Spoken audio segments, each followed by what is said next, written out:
They were supposed to destroy the empire, not die for it. Swedish raiders who attacked Constantinople with 200 longships in 860 AD should have been its eternal enemies.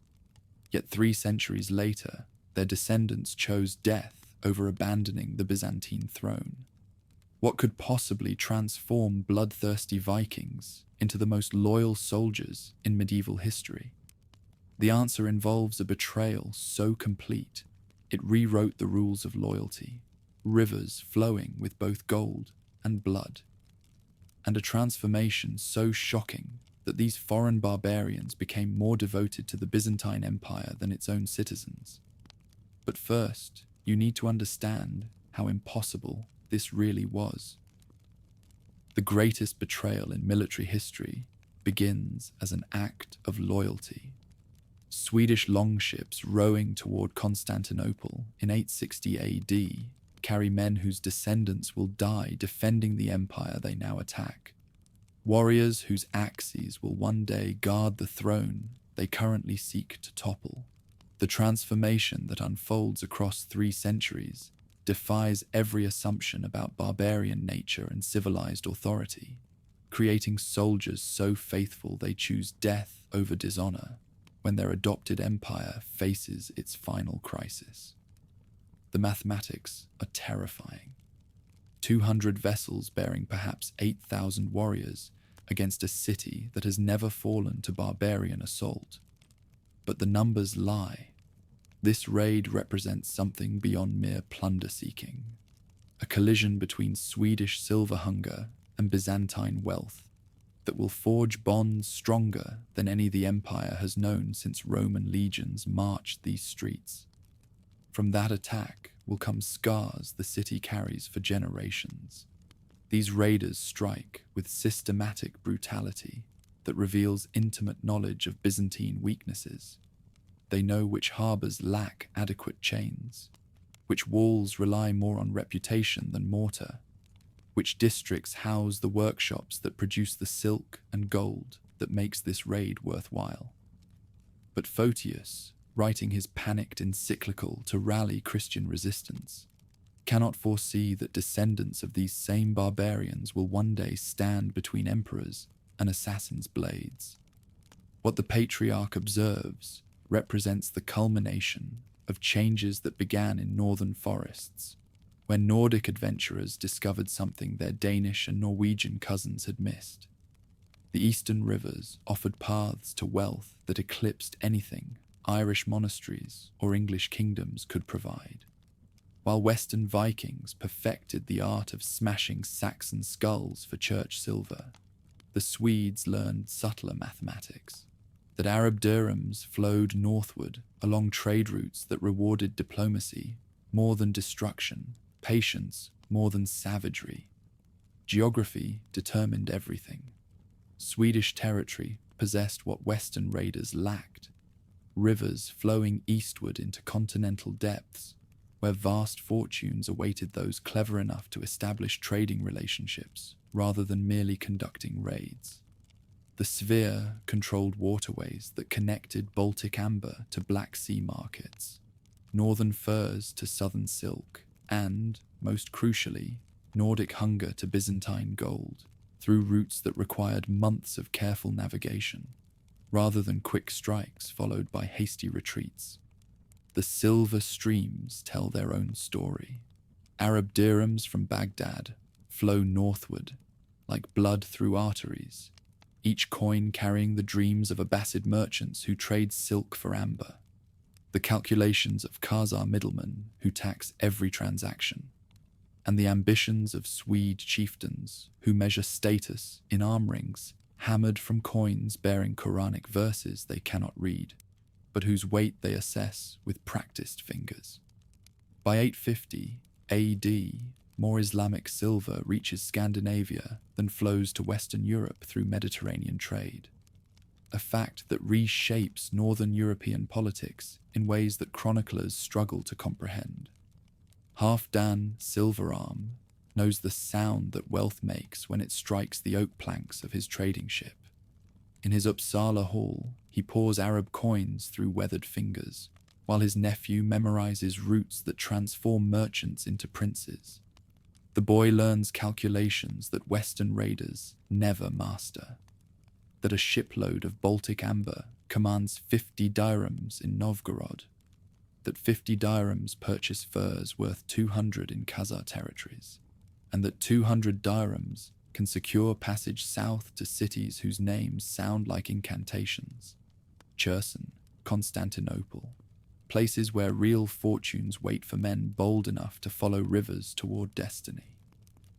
The shipwrights who serve these expeditions develop techniques that distinguish Eastern adventurers from their Western cousins, while Danish vessels prioritize speed for quick escapes, and Norwegian ships emphasize cargo capacity for transporting plunder. Swedish dragon ships must survive journeys spanning seasons while navigating rivers that demand shallow drafts and ocean storms that require deep keels.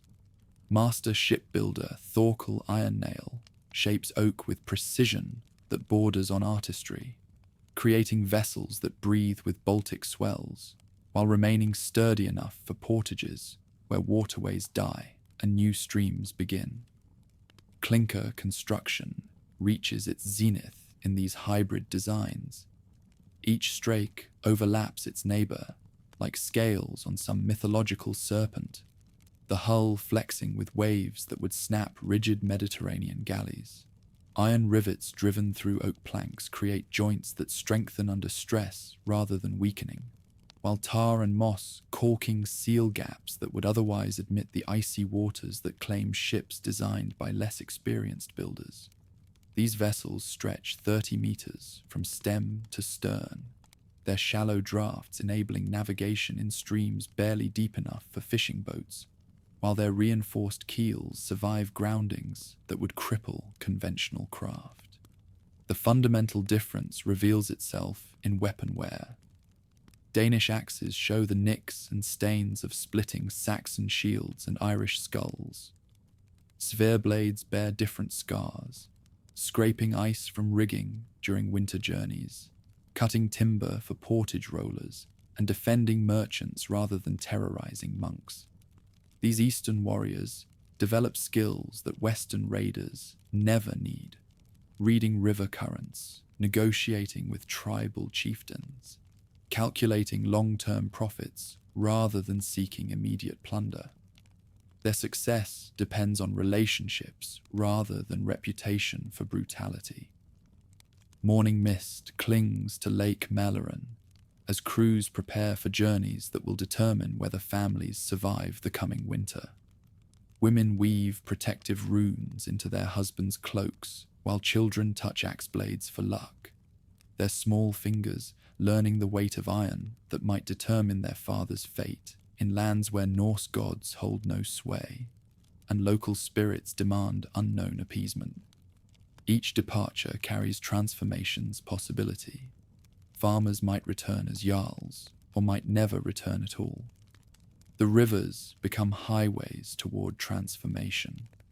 Norse adventurers launch their vessels into currents that have never known foreign keels, following waterways that exist in merchants' memories rather than mapmakers' charts. Trade goods accumulate in Uppsala, warehouses like prayers awaiting divine attention. Amber collected from storm-swept beaches lies beside sables trapped in forests that never see summer warmth.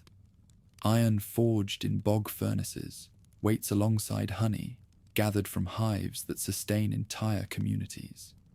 Each item represents calculated risk, weight that reduces speed but commands premium prices, bulk that complicates portages but opens markets that justify extraordinary dangers. At Staraya Ladoga, the future takes physical form. What begins as seasonal market stalls protected by earthworks evolves into permanent structures housing Norse merchants who winter alongside Slavic traders. The settlement represents unprecedented cooperation between peoples whose languages share no common roots, but whose commercial interests align perfectly. Swedish silver purchases Slavic knowledge of river conditions, while Slavic guides receive Nordic iron and amber that enhance their status among tribal confederations controlling crucial portage routes. Ulf Whiteshirt constructs the first stone warehouse at this pivotal location, his investment representing faith that seasonal commerce will generate profits justifying permanent infrastructure. Local Slavic chieftains contribute intelligence about tribal politics and seasonal patterns, while Swedish merchants provide manufactured goods and precious metals that create prosperity benefiting both populations. The partnership succeeds beyond anyone's expectations, encouraging similar ventures throughout the river network that will eventually connect Scandinavian fjords to Byzantine harbours. Shipwright techniques adapt to requirements that Western raiders never face. River vessels must combine oceanic seaworthiness with shallow drafts, enabling navigation, where conventional ships would ground on sandbars. Portage capability becomes crucial since geographic realities interrupt water transport at predictable intervals. These hybrid designs influence maritime architecture throughout Northern Europe, while creating the specialized knowledge that enables Nordic expeditions to penetrate territories beyond Western reach. Knowledge flows faster than goods along these trade routes. Each successful expedition returns with intelligence that enables subsequent journeys to avoid dangers, while exploiting opportunities that inexperienced traders might overlook. Maps exist only in travelers' memories, their mental charts recording not just geographic features, but political boundaries that shift with seasons and the changing loyalties of tribal leaders, whose favor determines whether expeditions return with profit or vanish without trace. While Danes perfect monastery burning and Norwegians master coastal raiding, Swedish adventurers establish relationships enabling access to wealth exceeding anything violence can provide. The eastern routes reward different virtues: diplomatic skill rather than martial ferocity, strategic patience rather than tactical aggression, and the ability to calculate long-term advantages rather than seeking immediate gratification through destruction.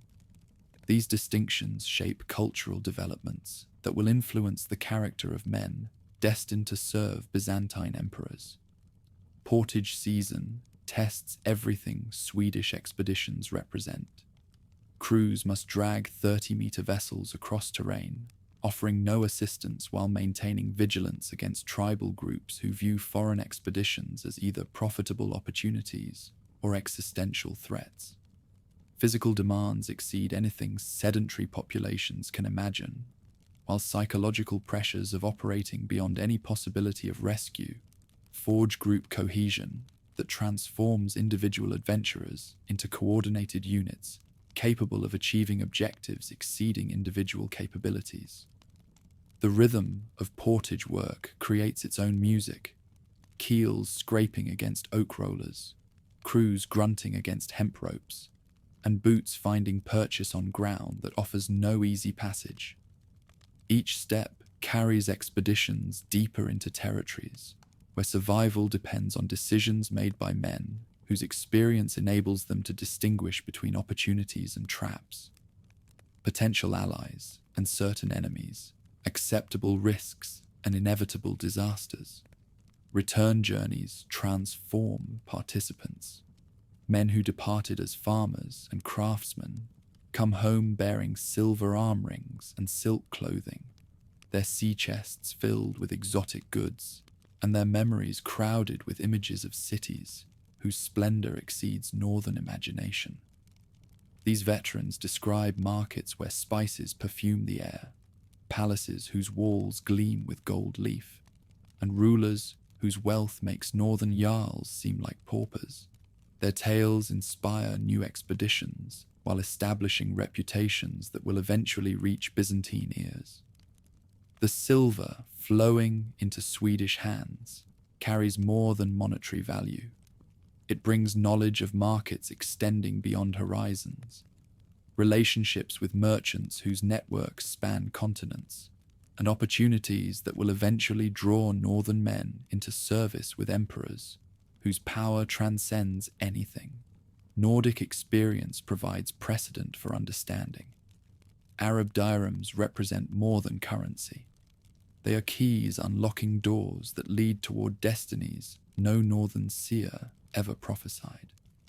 As seasons turn, expeditions prepare for journeys, determining whether coming years bring prosperity or starvation to families whose survival depends on decisions made by men they may never see again. Wives bless weapons, while children count foreign coins, whose Arabic script represents hopes transcending individual ambitions. These departures mark more than seasonal cycles. They are historical moments when northern courage encounters eastern opportunity in combinations that will reshape the world. The dragon ships slipping downstream toward distant markets carry more than trade goods and hopeful merchants.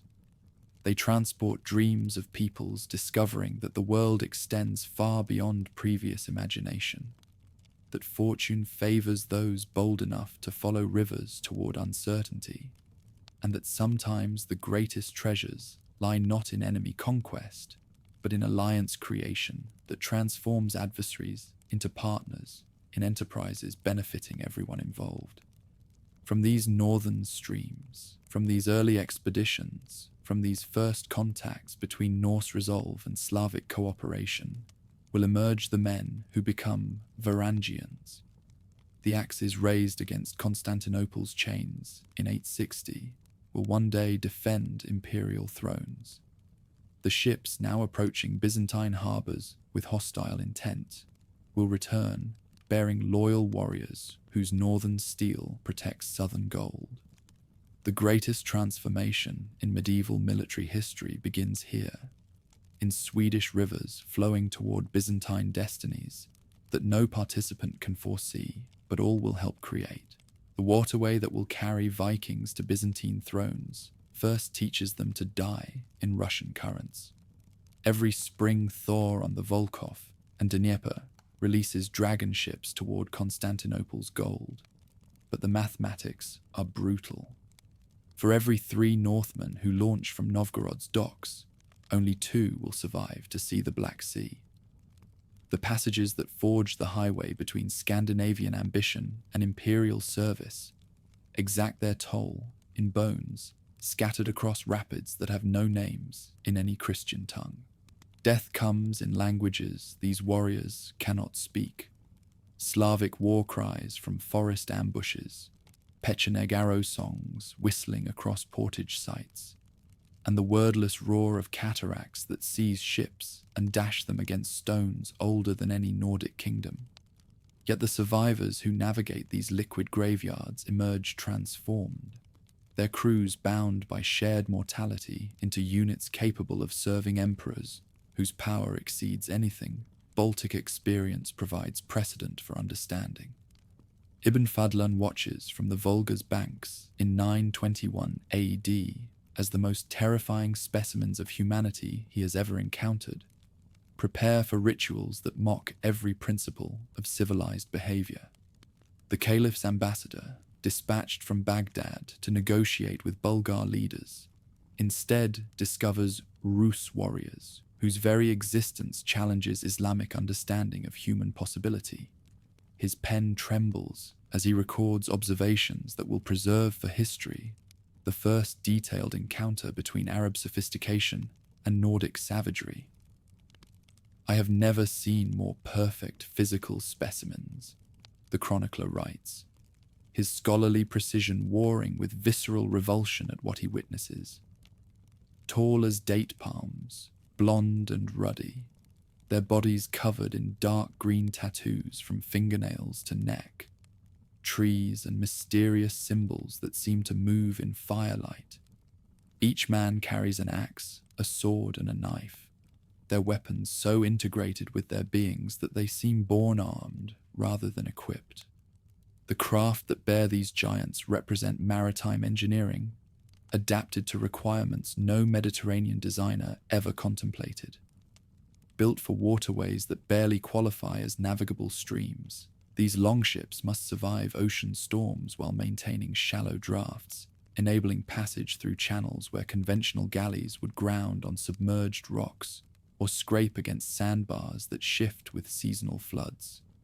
Clinker-built hulls flex with currents, while reinforced keels endure the grinding contact with riverbed stones that marks every mile of eastward progress. Master shipwright Thorkel, wave strider, shapes oak planks with precision that borders on prophecy, each curve calculated to shed water while deflecting enemy arrows, every joint designed to strengthen under stress that would snap conventional fastenings. His dragon ships stretch 90 feet, from carved prow to steering board, their shallow drafts enabling navigation in waters 18 inches deep, while their reinforced spines survive groundings that would cripple craft built with Mediterranean techniques. The Volkov route opens like a manuscript written in water and stone, its pages telling stories of Scandinavian persistence that transforms impossible geography into profitable opportunity. From Lake Ladoga, this waterway flows past Staraya Ladoga's expanding warehouses toward Novgorod's timber walls, carrying craft whose cargoes represent calculated risks that will determine whether ventures return home with profit or never return at all. Each bend conceals possibilities, friendly clans offering safe passage for reasonable tribute, or hostile forces whose arrows seek Rus hearts with enthusiastic accuracy. Navigating these flows demands skills that combine seamanship with diplomacy, the ability to read currents and weather patterns with the wisdom to distinguish between potential allies and certain enemies. Crews learn to recognize the subtle signs that indicate ethnic territories, carved posts marking boundaries, smoke patterns revealing settlement locations, and the quality of silence that distinguishes empty wilderness from forests, concealing watching eyes whose owners calculate whether visitors represent opportunity or threat. The Great Southern Highway beckons beyond Novgorod's walls, where the Volkov connects with portage routes leading to the mighty Dnieper. This system, flowing through territories controlled by Slavic clans, whose cooperation remains essential for Rus' success, offers passage toward Kiev and ultimately toward the Black Sea routes that terminate in Constantinople's golden harbors. But the Dnieper guards its secrets jealously, demanding tribute measured in precious metal, sweat, and frequently blood. Every mile southward increases both potential rewards and inevitable dangers. Regional chieftains controlling strategic positions demand payments that ventures must balance against expected profits, while Pecheneg raiders patrol territories where nomadic mobility provides advantages that waterborne forces cannot counter through conventional defensive measures. The mathematics of survival require constant recalculation, as circumstances change faster than intelligence networks can provide updated information. Arab currency flows northward through these networks like liquid gold, each dirham carrying dreams of Abbasid dealers who exchange silk for amber, calculations of Khazar middlemen who tax every transaction, and ambitions of Rus jarls who measure status in arm rings, hammered from coins bearing Quranic verses they cannot read, but whose weight they assess with practiced fingers. By 850 AD, more Islamic wealth reaches Scandinavia than flows to Western Europe through Mediterranean commerce, a fact that reshapes European politics in ways that chroniclers struggle to comprehend. The Seven Rapids earn their fearsome reputation through Rus bones scattered across rocks that have claimed craft for decades, before Ibn Fadlan witnesses their destructive power. Each cataract possesses a Norse name that reveals understanding of specific dangers.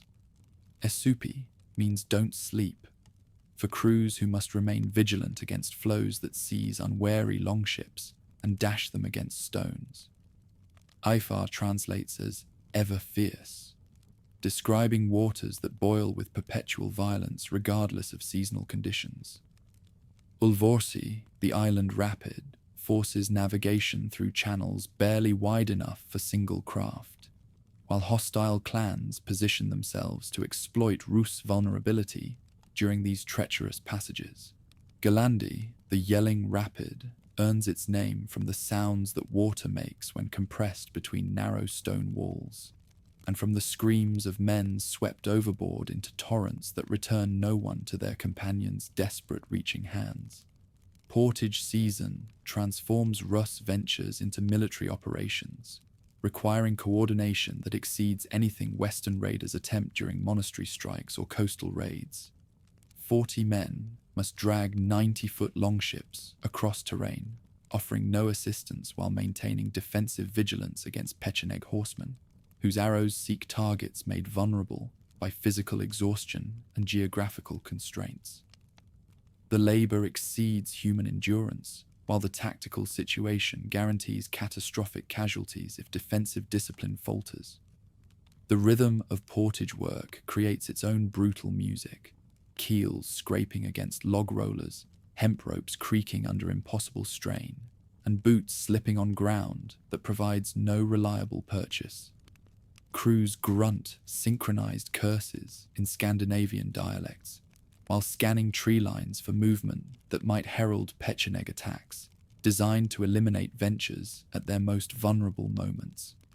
Every step forward costs energy that must be preserved for potential combat, while every pause increases exposure to enemies whose patience exceeds Rus' endurance.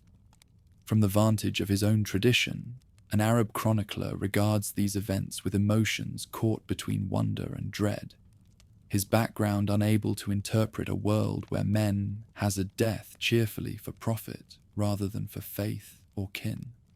Ibn Fadlan's training enables him to recognize tactical brilliance disguised as barbaric recklessness, while his Islamic faith struggles to comprehend peoples who worship multiple gods, yet demonstrate loyalty that exceeds anything civilized nations achieve through shared monotheistic beliefs. The longships that survive these ordeals emerge transformed, their crews bound by shared suffering into units capable of achievements exceeding individual capabilities. Men who began ventures as independent dealers discover themselves functioning as coordinated military forces whose effectiveness derives from intimate knowledge of each companion's strengths and limitations. These bonds, forged through mutual dependence during impossible passages, create the psychological foundations that will enable future Varangian service to Byzantine emperors. Beyond the final rapid, the Dnieper broadens into navigable waters that carry Rus craft toward encounters with peoples whose political sophistication challenges Baltic assumptions about civilization and savagery. The Khazar kingdom, controlling territories where European streams meet Asian steppes, demonstrates governmental capabilities that enable effective administration of territories spanning multiple ethnic populations while maintaining military effectiveness that deters aggression from both settled and nomadic neighbors. Khazar officials who regulate waterway commerce understand the economics that drive Rus missions, while possessing authority to facilitate or terminate ventures whose success depends on permissions that diplomatic skill must secure. These negotiations require capabilities that Western raiders never develop: the ability to calculate mutual advantage while presenting proposals that benefit all parties, rather than simply demanding tribute through implied threats of violence. Wealth pouring from these negotiations surpasses anything monastery raids or coastal piracy could ever yield. Khazar dealers offer manufactured goods whose quality rivals Byzantine craftsmanship, while demanding commodities that Scandinavian territories produce naturally: amber, furs, iron, and honey that Baltic forests yield to those possessing knowledge and patience necessary for systematic exploitation. These relationships create commercial partnerships that transcend ethnic and religious boundaries through mutual recognition of economic advantage.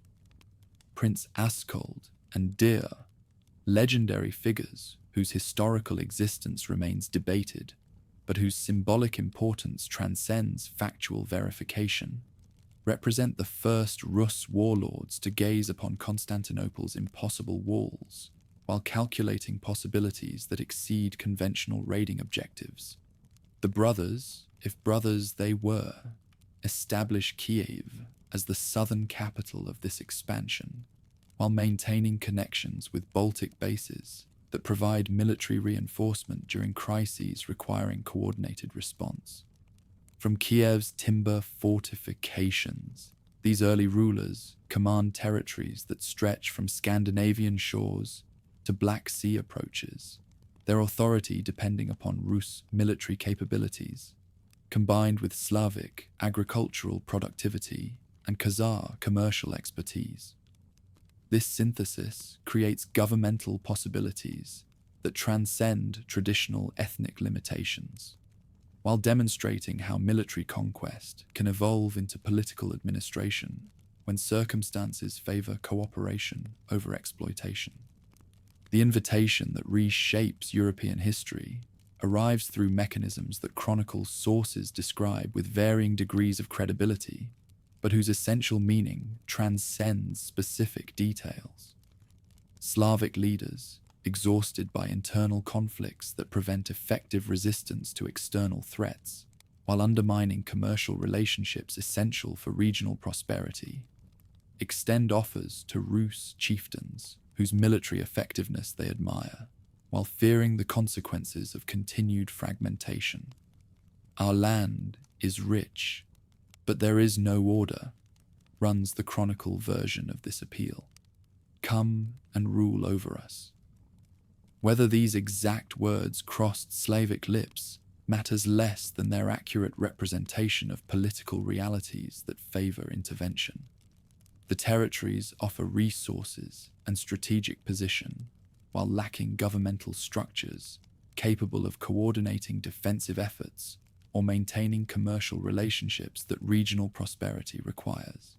Rurik's response to this invitation, assuming Rurik existed as an individual rather than representing collective leadership, demonstrates willingness to adapt raiding capabilities to administrative responsibilities. The transition from seasonal missions seeking immediate profit to permanent settlement, requiring long-term planning, represents evolution in thinking that reflects experience gained through decades of commercial relationships with peoples whose cooperation depends on governmental reliability rather than military intimidation. The settlement that emerges from this political experiment creates precedents that influence European development for centuries. Military leadership combines with Slavic agricultural knowledge and local political traditions to produce governmental systems capable of effective territorial administration, while maintaining military effectiveness that deters foreign interference. This synthesis demonstrates possibilities for political evolution that transcend ethnic boundaries through practical cooperation serving mutual interests. As resources flow from northern waters towards southern shores, prosperity accumulates in ways that fortify governmental institutions and foster cooperation among groups whose past interactions were shaped by rivalry. The precious metal that purchases military services also funds infrastructure development that benefits all regional populations, while generating commercial opportunities that transcend subsistence economics. The transformation of raiders into administrators represents more than political evolution.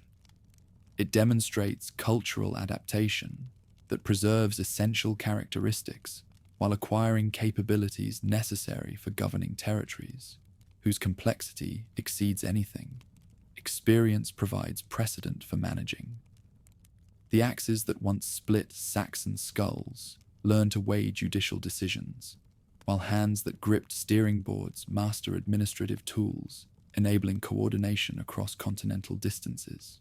Every spring brings new missions down waterways that flow toward Byzantine territories. their dragon ships carrying men whose ambitions evolve with each successful voyage. What begins as commercial ventures gradually acquires political dimensions, as leaders recognize opportunities that transcend seasonal raiding or even permanent settlement. The wealth visible in Constantinople's harbors suggests possibilities that conventional approaches cannot achieve, while requiring capabilities that existing methods cannot provide. The flows that carry these craft southward bear more than water. They transport dreams of men discovering that the world extends far beyond previous imagination, that political power can achieve results exceeding anything military force alone accomplishes, and that sometimes the greatest transformations emerge from willingness to adapt capabilities to serve purposes that original training never anticipated. From these passages, from these commercial relationships, from these political experiments will emerge the men who become Varangians. The routes that test endurance against impossible geography create warriors capable of surviving Byzantine court intrigue. The negotiations that secure cooperation develop diplomatic skills applicable to imperial service. The administrative experience that transforms raiders into rulers provides governmental knowledge that will prove invaluable when axes guard southern thrones. In their depths, streams keep memory alive, carrying the ambitions of traders toward Byzantine riches, even as they guard the remains of those who underestimated hazard or miscalculated distance. Their relentless current gathers centuries of triumph and tragedy, steering lives toward futures invisible in the moment, but born from choices made at every obstacle, every turn, every path carved through the land. Never has a shield carried greater irony than the one Oleg nails to Constantinople's gates in 907 AD, bearing the raven of northern gods, while rusting there as his descendants learn to serve the Christ whose city they now terrorize. Prince Oleg wheels ships across land like siege engines, unaware that his political heirs will bow before Eastern emperors, that northern axes will guard palace thrones, and that Scandinavian steel will spill its blood, defending the very walls his warriors now assault. History's greatest reversal begins with the most audacious attack the medieval world has ever witnessed. 2,000 dragon ships darken the Bosphorus like a plague of locusts, their masts stretching beyond count, while court scribes struggle to comprehend numbers that exceed their mathematical training. Emperor Leo VI watches from the Great Palace as impossible vessels approach his capital, craft that should not exist in these numbers, carrying warriors from territories that appear on no official map, threatening a city that has never fallen to barbarian assault. Mathematics of terror prove simple. 8 men per ship means 16,000 Northmen, now preparing to demonstrate that walls cannot stop what determination can achieve. What emerges from Oleg's tactical genius defies every assumption about siege warfare that Eastern military manuals contain.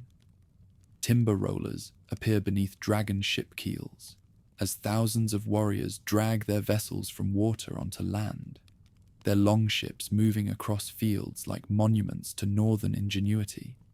Defenders who witness this spectacle understand they face enemies whose strategic thinking transcends conventional limitations, whose willingness to transform ships into siege engines suggests capabilities that traditional preparations cannot address.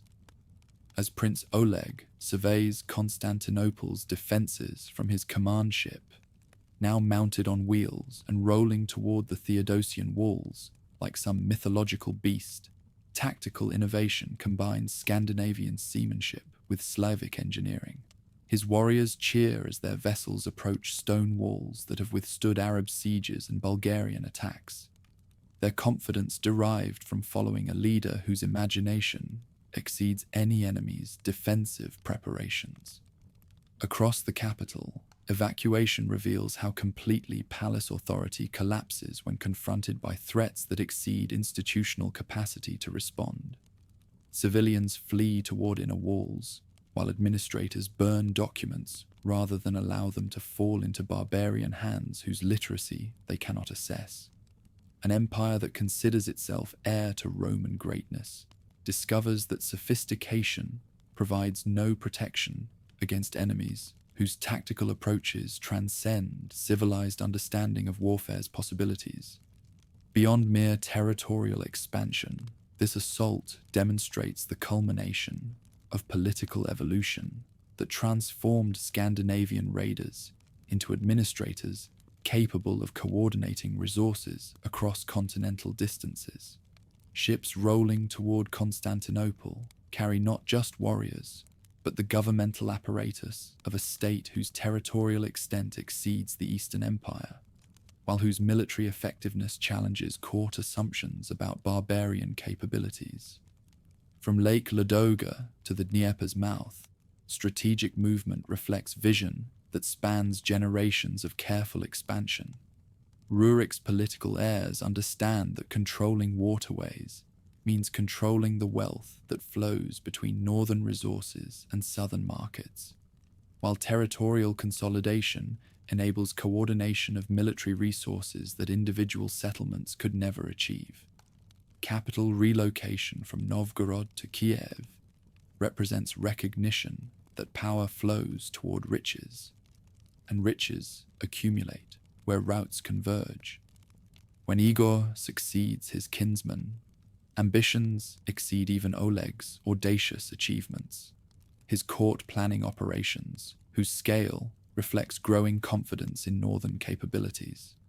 Young Prince Igor surrounds himself with jarls whose experience spans decades of successful campaigns, their collective wisdom enabling strategic planning that anticipates Eastern responses while exploiting weaknesses that previous raids have identified.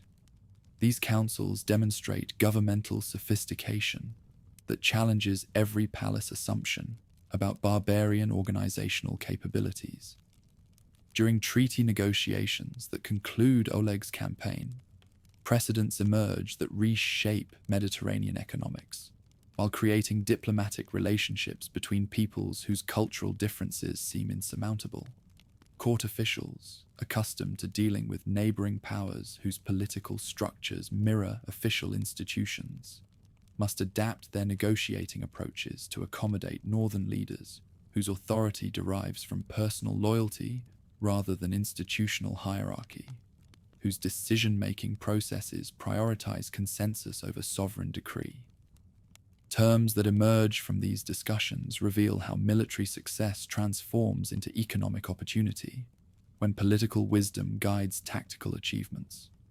Northern dealers gain rights to enter Constantinople in groups of 50, their weapons surrendered at designated points, while palace officials provide documentation enabling legal business within the capital.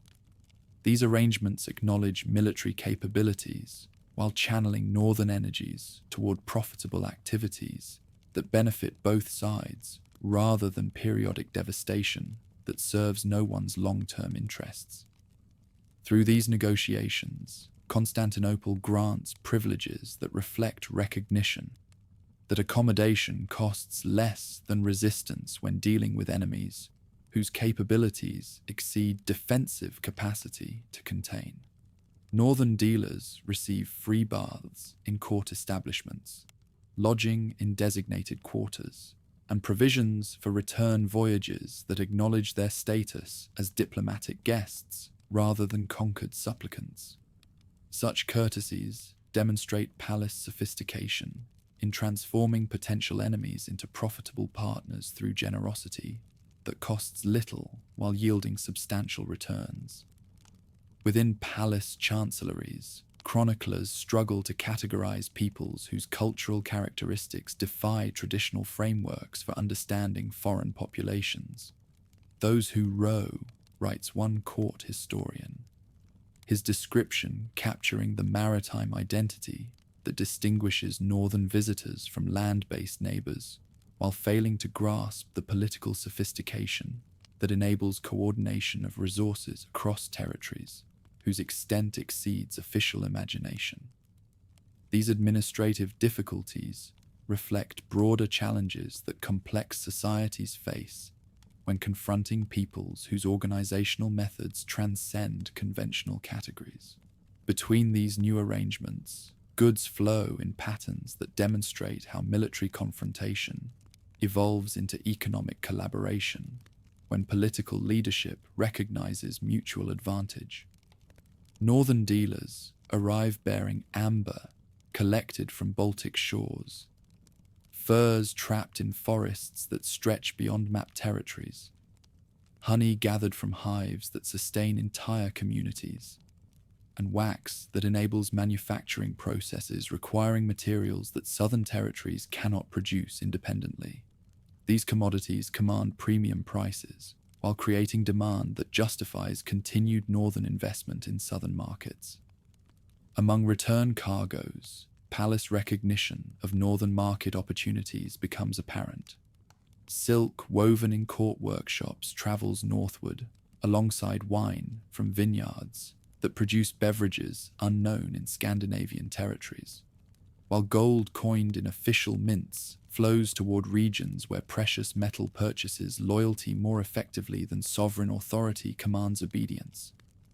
These exchanges create economic relationships that transcend political boundaries, while generating wealth that benefits all participants. Behind legitimate goods, human cargo represents the darker reality of business that official treaties prefer not to acknowledge explicitly. Slavs captured during territorial expansion find themselves transported toward markets where human bondage remains legal and profitable, their sale providing revenue that funds continued military operations while supplying palace households with domestic workers whose skills command substantial prices. This aspect of northern business demonstrates how relationships can flourish despite moral contradictions that participants choose not to examine too closely. From his throne, Constantine VII observes these developments with the perspective of a ruler whose authority depends upon successful management of relationships with neighbors whose military capabilities might threaten survival if diplomatic approaches fail to maintain peaceful coexistence.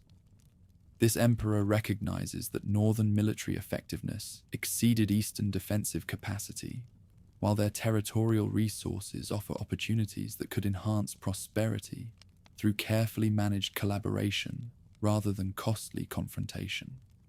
In responding to the needs of accommodation, the palace shows its ability to bend administrative practice toward new realities. Harbor officials learn to process documentation written in Slavonic scripts they cannot read, while customs inspectors develop procedures for assessing the value of goods whose market worth they must estimate without prior experience. These adaptations reflect institutional sophistication that enables effective governance despite cultural barriers that initially seem insurmountable. Among Constantinople's populations, psychological impact proves more complex than official policies anticipate. Citizens who witness northern dealers conducting business within palace walls must reconcile their cultural assumptions about barbarian inferiority with evidence of foreign capabilities that challenge traditional hierarchies. These confrontations between preconception and reality create cognitive tensions that force reassessment of beliefs about civilizational superiority that court ideology had promoted as self-evident truth. Within churches, religious authorities face particular challenges when northern visitors demonstrate practices that combine Christian elements with pagan traditions in ways that confuse theological categories. Northern dealers who cross themselves before conducting business while wearing Thor's hammers alongside Christian crosses represent syncretistic approaches to spirituality that challenge official assumptions about religious identity and cultural development. These encounters force clerical authorities to develop pastoral approaches for dealing with peoples whose faith defies conventional classification. Around port facilities, settlement patterns reflect how international business creates multicultural communities or that transcend traditional ethnic boundaries. Northern dealers who establish permanent residences marry local women while maintaining connections with Scandinavian territories. Their children growing up bilingual and bicultural, while serving as bridges between societies whose cooperation enables prosperity that isolation could never achieve. For military commanders on both sides, lessons learned from these encounters influence strategic thinking for generations. Eastern commanders recognize that Northern tactical innovations require defensive adaptations that traditional manuals never contemplated, while Northern leaders understand that palace resources enable sustained operations that seasonal raiding could never accomplish. These insights shape future planning while creating mutual respect that facilitates diplomatic solutions to conflicts that military action might otherwise escalate beyond anyone's capacity to control. Across Constantinople's harbour, architectural modifications reflect practical adaptations to accommodate vessels whose design characteristics differ from traditional Mediterranean craft. Docking facilities must be enlarged to handle dragon ships whose length exceeds conventional galley dimensions, while storage warehouses require expansion to accommodate goods whose bulk creates logistical challenges that smaller ventures never generated. These infrastructure investments demonstrate commitment to maintaining relationships that generate revenues exceeding their costs. Through regular contact, linguistic exchanges create vocabulary borrowings that reflect technological transfers benefiting both cultures. Greek terms for urban crafts enter Slavonic languages, while Northern words for maritime techniques enrich court naval terminology. These lexical developments documenting how professional knowledge crosses cultural boundaries, when practical necessity overcomes traditional prejudices about foreign capabilities. Regarding navigation, weather patterns that affect scheduling become subjects of shared knowledge, as Northern experience with seasonal variations combines with Eastern understanding of Mediterranean conditions to improve voyage planning. Northern navigators learn to anticipate southern storm patterns, while harbour masters develop procedures for accommodating arrival schedules that reflect different seasonal rhythms. This collaboration demonstrates how relationships generate practical benefits that transcend cultural differences. Under developing legal frameworks that govern disputes, different judicial traditions coexist when political leadership prioritizes practical solutions over ideological purity. Eastern law adapts to acknowledge Northern customs regarding contractual obligations, while Northern legal procedures incorporate palace standards for evidence and testimony.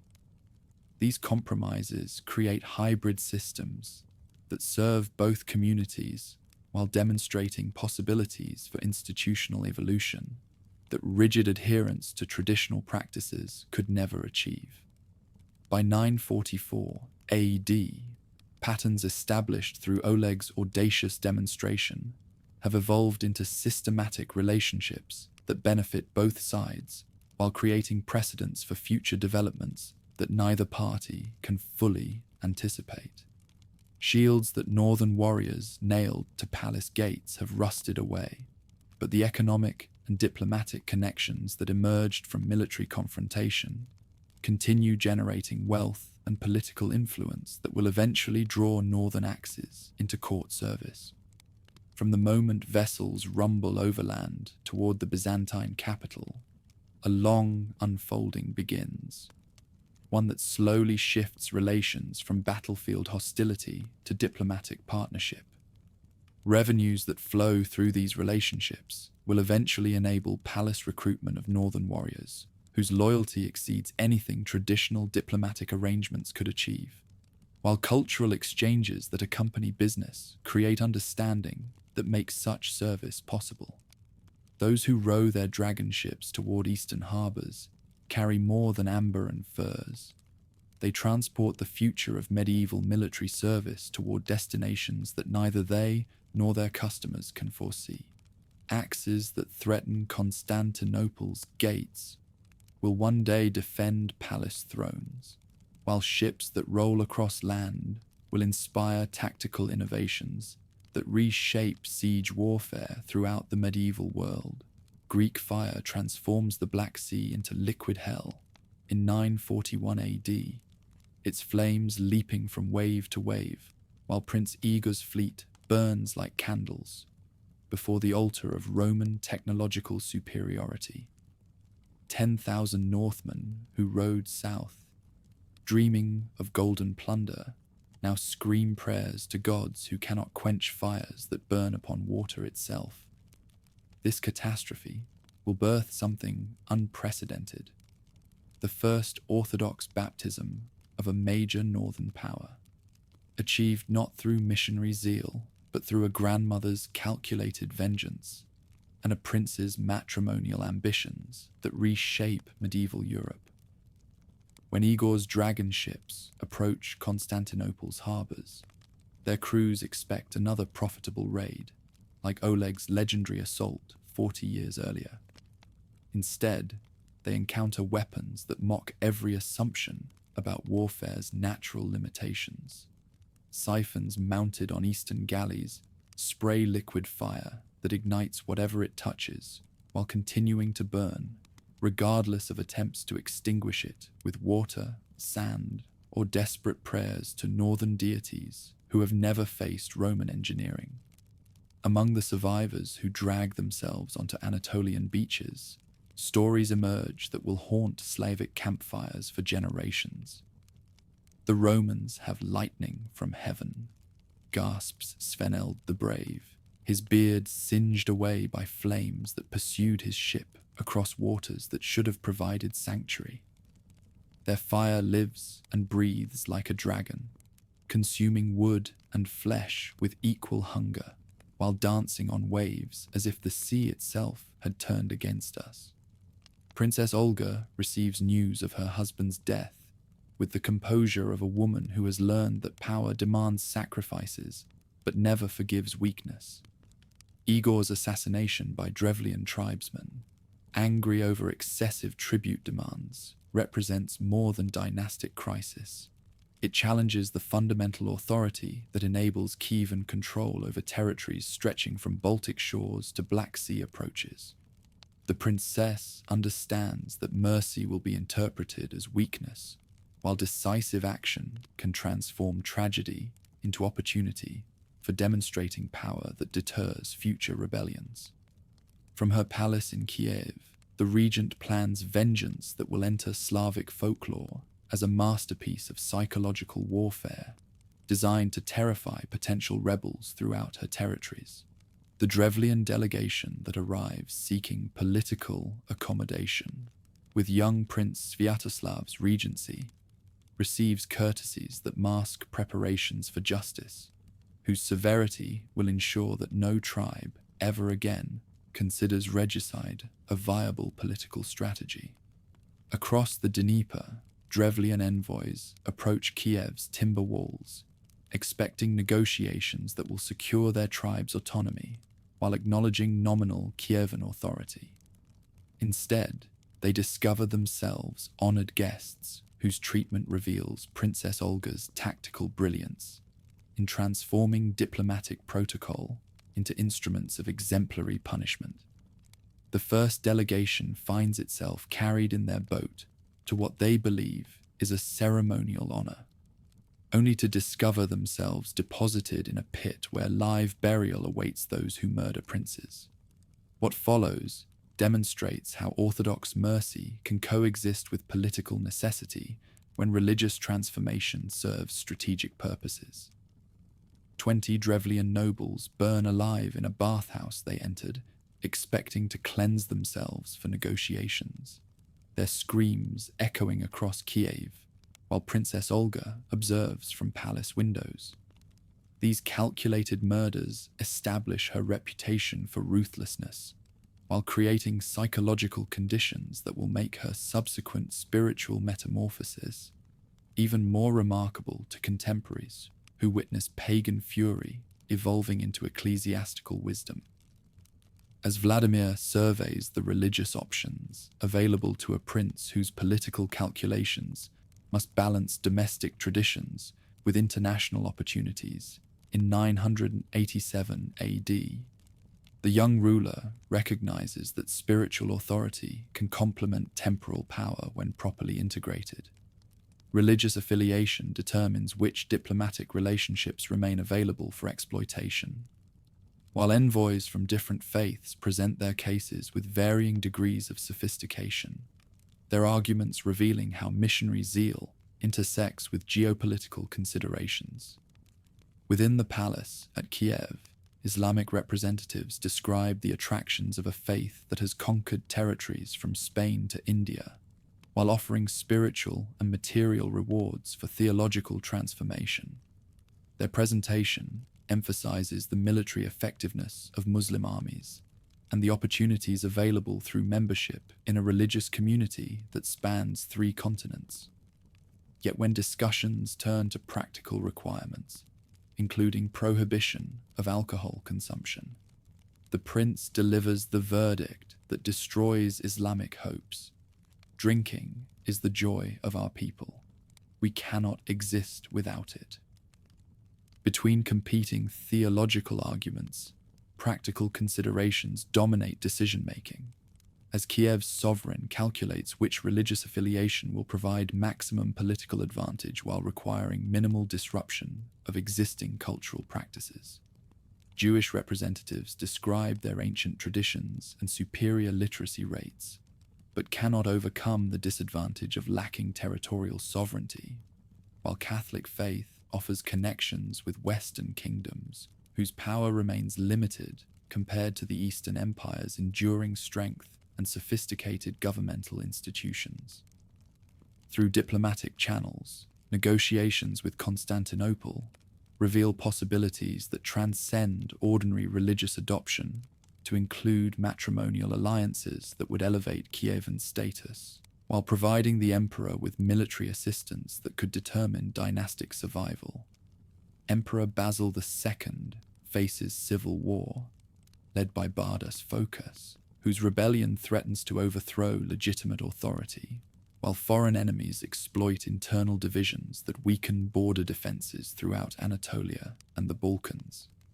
Before Constantine VII, Princess Olga had knelt in the Great Palace during her 957 baptism, the first northern ruler to accept Orthodox faith, while maintaining political independence that enabled her to negotiate as an equal rather than a supplicant. Court chroniclers recorded the ceremony with fascination, mixed with bewilderment at witnessing a woman whose reputation for ruthless violence had transformed into gracious acceptance of teachings that preached forgiveness, while her political authority remained undiminished by religious obligations. During the ceremony that formally welcomed her into the faithful community, Olga's spiritual transformation represents more than individual baptism. It demonstrates how religious adoption can serve political objectives when properly managed. Constantine VII himself serves as her godfather, an unprecedented honor that acknowledges her independent sovereignty while creating spiritual bonds that facilitate future diplomatic cooperation between peoples whose cultural differences previously seemed insurmountable. Against all precedent, the bargain that the Kievan ruler negotiates with Basil II includes provisions that astonish contemporaries through their audacity. 6,000 warriors in exchange for marriage to Anna Porphyrogenita, sister of the emperor and first palace princess ever promised to a barbarian sovereign. This arrangement reflects desperation on both sides. The prince needs the prestige that royal marriage provides, while Basil requires military assistance that only northern warriors can deliver, with sufficient effectiveness to defeat domestic enemies. Beyond religious transformation, the political implications reshape medieval European power relationships, as Kievan alliance with Constantinople creates strategic possibilities that threaten established balances throughout the region. Polish and Hungarian rulers recognize that their Slavic neighbor has acquired diplomatic status that enables access to resources and military technologies previously available only to established Orthodox kingdoms, while Western European courts must reconsider their assumptions about barbarous peoples who can negotiate marriages with sovereign families. What emerges from these arrangements demonstrates how spiritual adoption can catalyze political evolution that transcends theological considerations. The baptized prince's ceremony at Chersonesos, the Crimean fortress he captures to demonstrate his worthiness as a royal brother-in-law, represents a metamorphosis that affects not just individual souls, but entire civilizations whose relationships have been redefined through matrimonial diplomacy, backed by military effectiveness that commands respect throughout the known world. From the Golden Horn to the Dnieper Rapids, news spreads that northern pagans have become Eastern Orthodox through negotiations that preserve their political independence while granting access to palace resources and diplomatic recognition. This spiritual shift creates precedents that will influence European development for centuries, as other rulers recognize the advantages available through religious affiliation that serves political objectives while maintaining cultural autonomy in areas that do not affect theological essentials. At Chersonesos, the fortress walls that witness the prince's baptism have seen Greek colonists, Roman legions, and Khazar raiders, but never a ceremony that transforms international relationships through sacramental action that creates spiritual bonds with political implications. The ruler who emerges from these sacred waters possesses authority that derives from both northern military traditions and Eastern Orthodox legitimacy, a combination that enables diplomatic initiatives transcending conventional limitations. Throughout Kiev, mass baptism of the population demonstrates how religious adoption can be achieved through administrative efficiency when political leadership commits sufficient resources to the process. The sovereign soldiers drive citizens into the Dnieper, while priests perform ceremonies on a scale that transforms spiritual initiation into governmental policy, their actions creating an Orthodox kingdom where pagan traditions had flourished for centuries without encountering serious theological challenges. Within Constantinople's palace, Anna Porphyrogenita prepares for marriage to a barbarian prince whose baptism provides political necessity with religious justification. Born to the purple, educated in classical literature, and trained in court ceremonial, the princess must adapt to circumstances that no sovereign woman has previously faced, while her sacrifice serves diplomatic objectives that could determine whether her brother's dynasty survives domestic challenges. Among Kievan boyars, reactions to their ruler's religious transformation reveal how political considerations override theological concerns when survival depends upon adaptation to changed circumstances.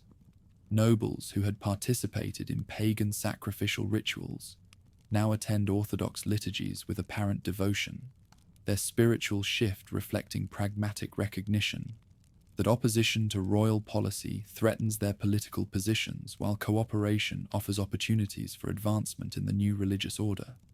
For Constantinople's patriarch, performing marriage ceremonies between court princesses and recently baptized barbarian rulers creates theological challenges that require innovative interpretations of canonical requirements.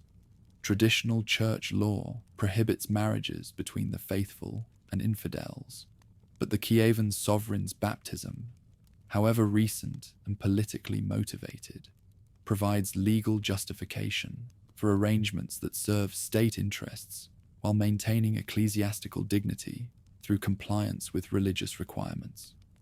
Across the Eastern Empire, military commanders observe Kievan warriors with professional interest as these northern allies demonstrate capabilities that exceed anything traditional diplomatic relationships could provide.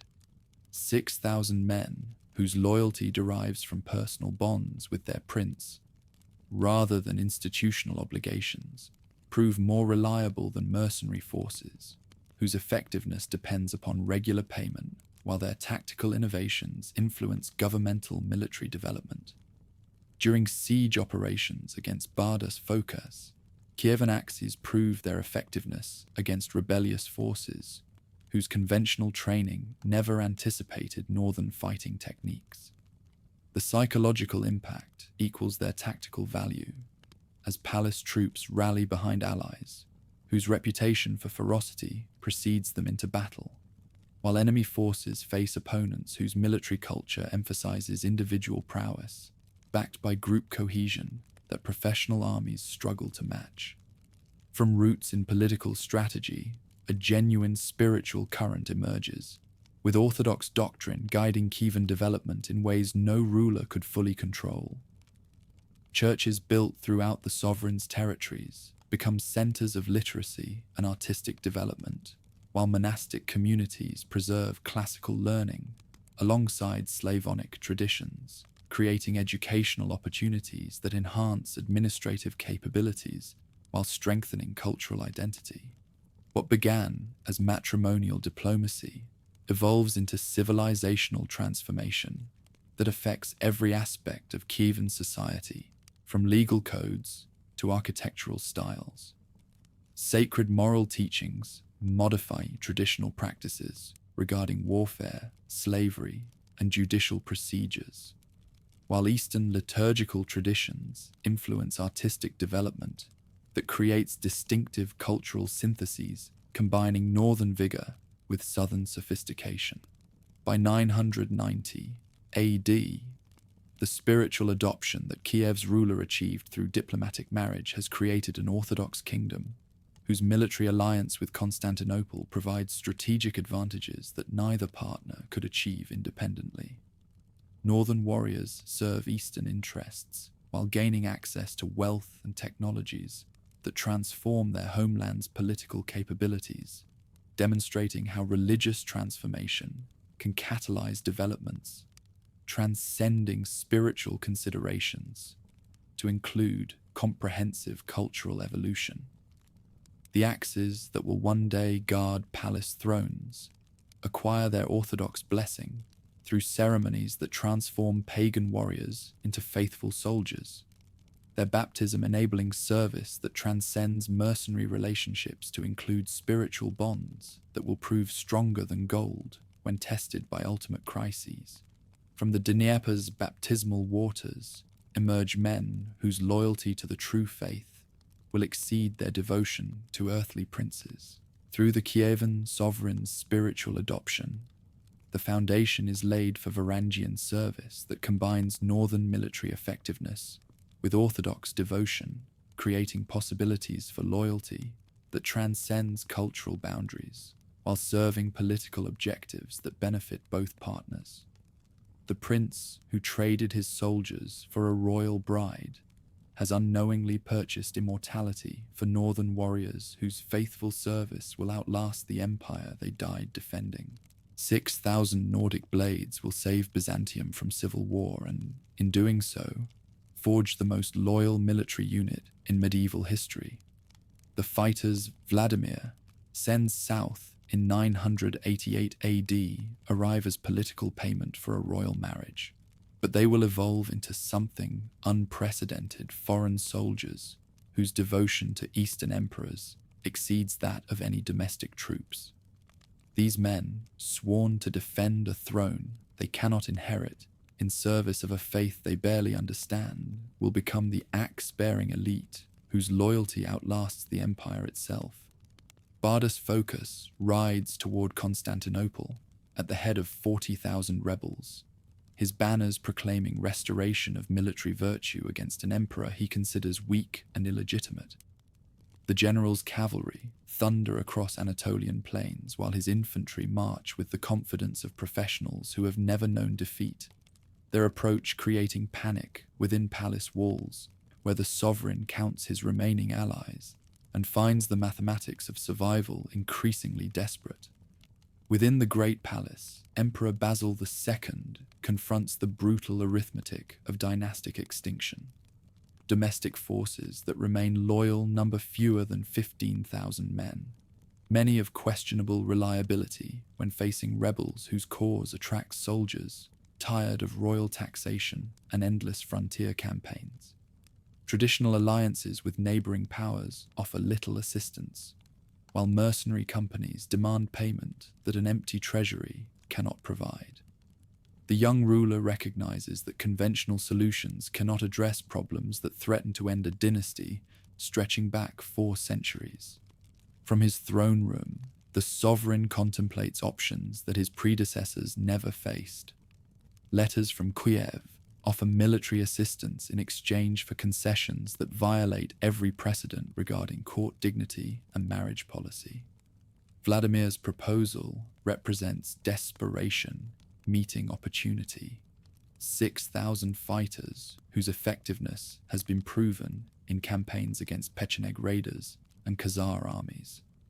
Their services available in return for matrimonial alliance that would elevate a barbarian prince to unprecedented status. Against his advisors' protests, the emperor calculates that foreign troops offer advantages that domestic forces cannot provide.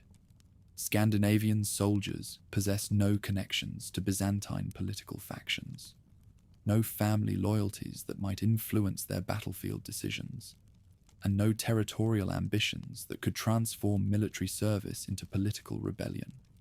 Their foreignness, initially seeming like a disadvantage, becomes their greatest asset in an empire where civil war erupts from domestic loyalties rather than external threats.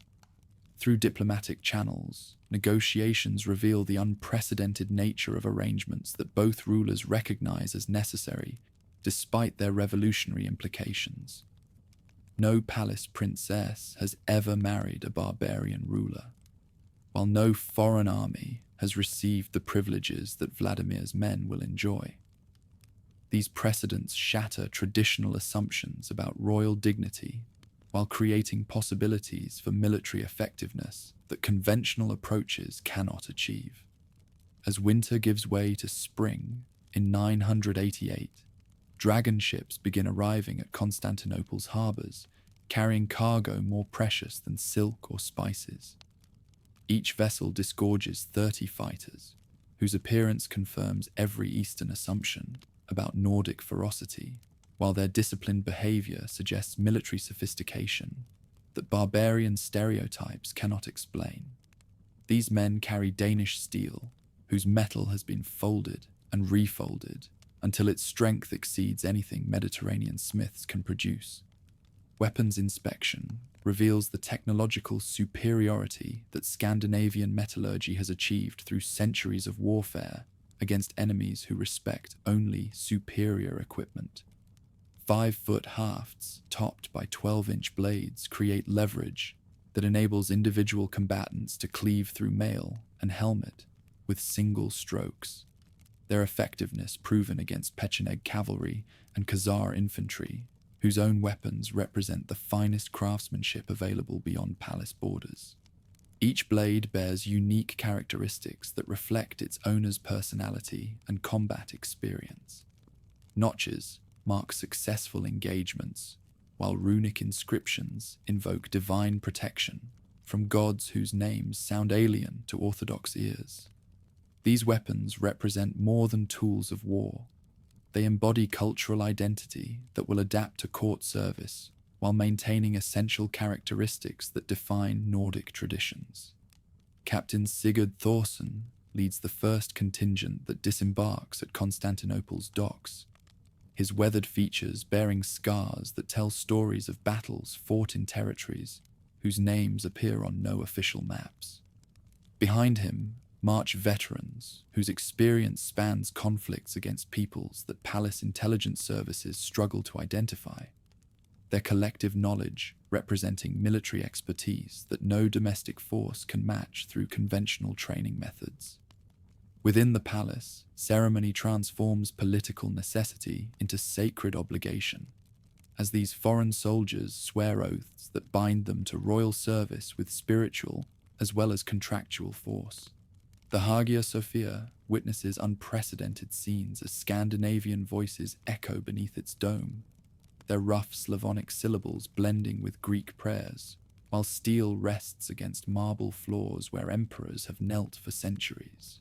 Before the altar that houses Christianity's most sacred relics, each fighter places his weapon while reciting vows that commit him to defending the throne regardless of personal cost. The ceremony combines Orthodox liturgy with Nordic customs, creating hybrid rituals that acknowledge both the spiritual significance of service and the cultural identity that these men bring to their new allegiance. Archbishop Nicholas performs blessings that consecrate weapons traditionally associated with pagan warfare, transforming implements of Scandinavian violence into instruments of palace protection. Holy water sprinkles steel that has split Saxon skulls and Pecheneg shields, while prayers invoke divine favor upon men whose previous loyalties served earthly lords rather than heavenly authority. What emerges from these ceremonies represents more than military recruitment. It constitutes the birth of an institution that will influence court history for centuries. The Guard begins as an expedient solution to immediate crisis, but evolves into something unprecedented, a military unit whose loyalty transcends ethnic boundaries while maintaining cultural characteristics that distinguish it from conventional forces. Financial arrangements that accompany military service demonstrate official recognition of Nordic soldiers' exceptional value. Each guardsman receives monthly wages totaling 44 gold nomismata, nearly 4 times the 12 nomismata paid to regular troops, while additional benefits include superior equipment, preferred quarters, and privileges that acknowledge their elite status within palace hierarchy. These payments reflect calculated investment rather than mere generosity. Treasury expenditures required to maintain 6,000 elite troops cost less than recruiting equivalent numbers of mercenaries, while providing military capabilities that exceed anything conventional forces can achieve.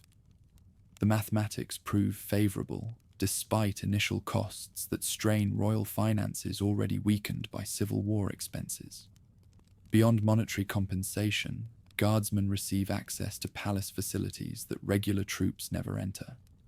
Barracks constructed near the emperor's residence provide accommodations that acknowledge both security requirements and the prestige associated with proximity to sovereign authority. These arrangements create a military elite whose living conditions reflect their special status, while enabling rapid deployment when emergencies demand immediate response. Training programs adapt Scandinavian fighting techniques to court requirements while preserving battlefield effectiveness that made these soldiers valuable in the first place. Byzantine officers learn to coordinate formations that combine traditional phalanx tactics with individual combat skills that Nordic culture emphasizes, creating hybrid approaches to warfare that maximize strengths while minimizing weaknesses inherent in either system. Deployment against Bardas focus provides the first test of arrangements that theory suggests should prove effective, but practical application must validate. The battle at Chrysopolis in 989 demonstrates how foreign troops can serve royal interests while maintaining tactical approaches that domestic forces find difficult to imitate successfully. On the field at Chrysopolis, 6,000 Danish blades proved their worth against rebels, whose conventional training never prepared them for Scandinavian fighting techniques. Guard formations advance with disciplined ferocity that combines individual prowess with group cohesion, their psychological impact exceeding even their tactical effectiveness, as palace troops rally behind allies whose reputation precedes them into combat. Bardas Phocas himself falls to a guardsman's steel, the rebel general's death ending resistance that had threatened to destroy royal authority while validating the wisdom of policies that transformed foreign fighters into domestic guardians. The victory establishes precedents for future military deployments, while confirming that Nordic loyalty can serve court interests more effectively than domestic allegiance compromised by political considerations. After triumph at Chrysopolis, the surviving guardsmen returned to Constantinople, bearing laurels that establish their reputation as elite troops whose effectiveness exceeds anything traditional recruitment can provide. Their success creates institutional momentum that transforms temporary expedient into permanent feature of palace military organization. Within sovereign walls, integration of foreign soldiers into domestic hierarchy creates challenges that administrative innovation must address. Questions of precedence, ceremonial roles, and command relationships require solutions that acknowledge both military effectiveness and cultural sensitivities, while maintaining royal dignity that traditional structures are designed to preserve. Language barriers initially complicate coordination between Nordic troops and Byzantine officers, but practical necessity drives development of communication methods that enable effective military cooperation. Interpreters become essential personnel, while basic vocabulary in both languages enables direct interaction that reduces dependence on intermediaries whose presence slows battlefield decision-making. Religious differences pose fewer obstacles than anticipated, as Orthodox Christianity provides common spiritual foundation that transcends ethnic distinctions.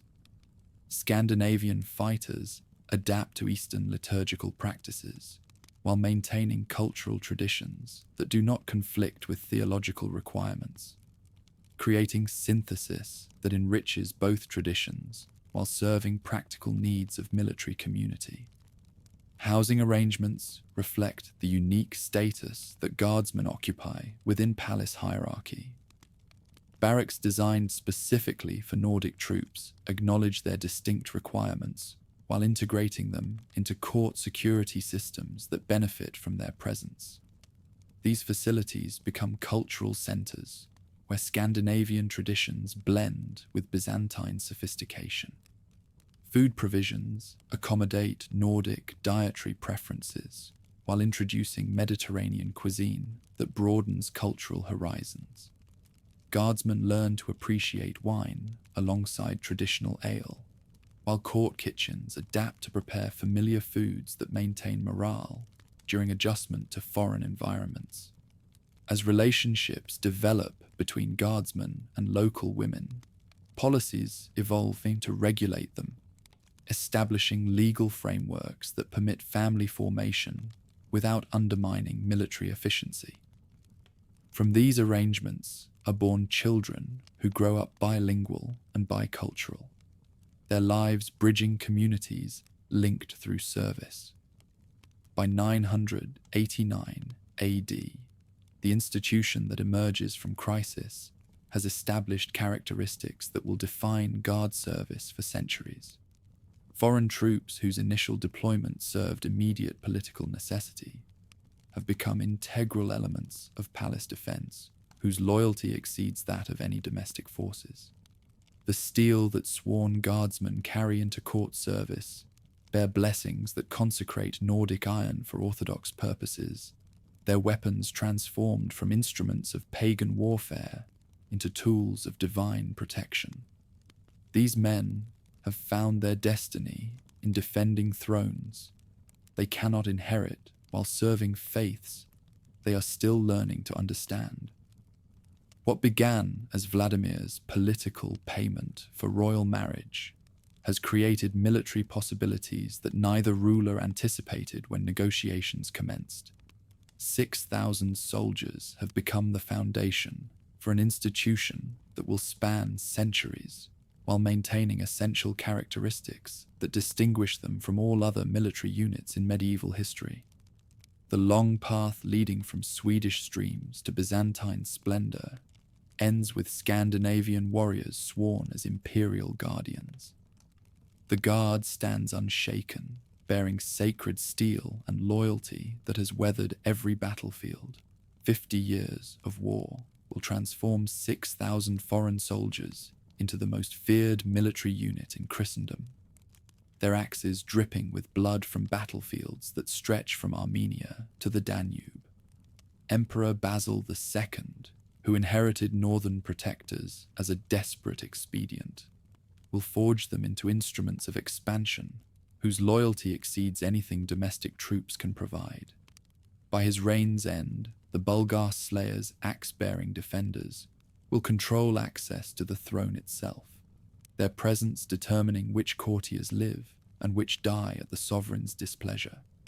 No ruler in Byzantine history campaigns more relentlessly than the man who earns the epithet Slayer of Bulgars through systematic destruction of enemies who dare challenge royal authority.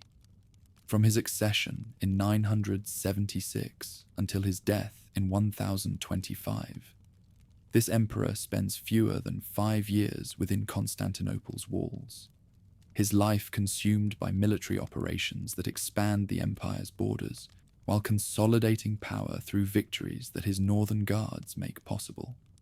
Across Anatolia's burning villages, the reputation of axe-bearing foreigners spreads like plague among enemies who learn that defeat means more than military loss. It means facing warriors whose cultural traditions celebrate death in battle, while their adopted faith promises eternal rewards for defending orthodox emperors. These men kill with religious fervor that domestic soldiers cannot match, their effectiveness derived from spiritual as well as tactical superiority. When Bulgarian Tsar Samuel musters his armies at Clydion in 1014, he faces forces that have never known defeat under their current sovereign's leadership. The enemy ruler commands 45,000 Slavic fighters, whose fighting qualities have frustrated Byzantine expansion for decades. Their mountain strongholds and guerrilla tactics enabling resistance that conventional military responses cannot overcome. Yet Samuel has never confronted the tactical innovations that Scandinavian steel brings to palace duty. Within the Byzantine camp, guardsmen prepare weapons that will decide the empire's fate, while their emperor calculates how complete victory might finally end Bulgarian independence. These northern fighters have learned to coordinate individual prowess with formation discipline, their training combining foreign ferocity with Eastern tactical sophistication in ways that create capabilities exceeding anything either tradition could achieve independently. Battle erupts at dawn as Bulgarian cavalry charges positions that seem vulnerable to traditional assault techniques. Samuel's horsemen thunder across the valley floor, while their infantry follows in formations that have proven effective against previous Byzantine expeditions. Yet these rebels have never faced defenders, whose cultural background emphasizes personal combat excellence backed by group loyalty that transcends individual survival instincts. Through gaps in Bulgarian lines, the Guard advances with disciplined savagery that combines tactical precision with individual skill that enemy forces cannot match. Their Danish steel cleaves through Slavic shields, while their formation discipline prevents Bulgarian cavalry from exploiting breakthrough opportunities that traditional assault methods might create. The psychological impact equals their tactical effectiveness, as enemy morale collapses before warriors whose reputation precedes them into combat. Tsar Samuel himself narrowly escapes capture when his bodyguard sacrifices itself to enable royal retreat from a battlefield where Bulgarian resistance disintegrates under pressure that conventional defense cannot withstand. The victory establishes northern protectors as elite troops whose effectiveness exceeds anything domestic recruitment can provide, while their foreign origins ensure loyalty that domestic political considerations cannot compromise. After Clydion's triumph, the emperor demonstrates how victory can fulfill psychological warfare that transcends immediate military objectives. 15,000 Bulgarian prisoners await processing, while their captor contemplates justice that will discourage future rebellion through exemplary punishment whose severity will enter Balkan folklore as warning to potential enemies. Orders that echo across the prisoner enclosures reveal the systematic nature of vengeance that sovereign authority demands. Every 100th captive retains sight in one eye to guide his blinded companions home, their mutilation acting as living testimony to consequences that await those who challenge palace expansion. The task of executing this mass blinding falls to guardsmen whose cultural traditions view such duties as honor rather than burden. Scandinavian blades perform their grisly work with efficiency that reflects professional competence rather than sadistic pleasure. Each warrior blinds his assigned prisoners with swift strokes that demonstrate mercy within cruelty, their technique minimizing suffering while maximizing psychological impact that these wounded witnesses will carry throughout Bulgarian territories.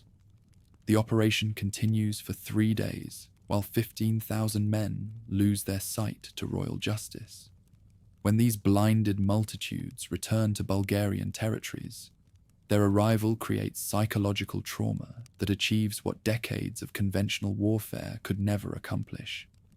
Tsar Samuel reportedly dies of shock upon witnessing the return of his mutilated armies, his death symbolizing the complete collapse of resistance that systematic terror has achieved.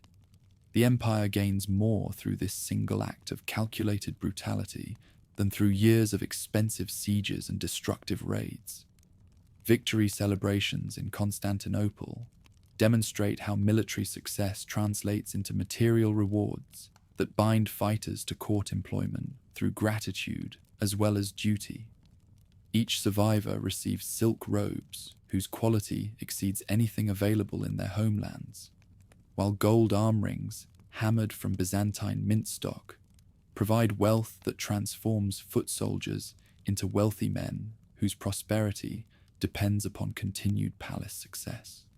Properties confiscated from Bulgarian nobles provide additional compensation that creates permanent stakes in governmental prosperity. The guard receives estates whose productivity requires supervision that ties them to Constantinople, while generating revenues that supplement military wages. These grants create economic relationships that reinforce political loyalty, while providing incentives for continued allegiance that transcend immediate payment.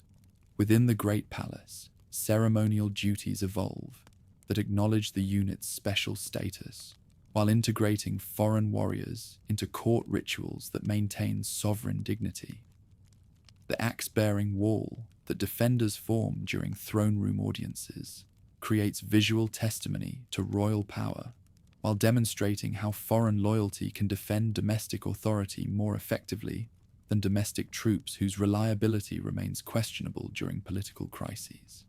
The palace protocols adapt to accommodate cultural practices that distinguish northern employment from conventional military duty.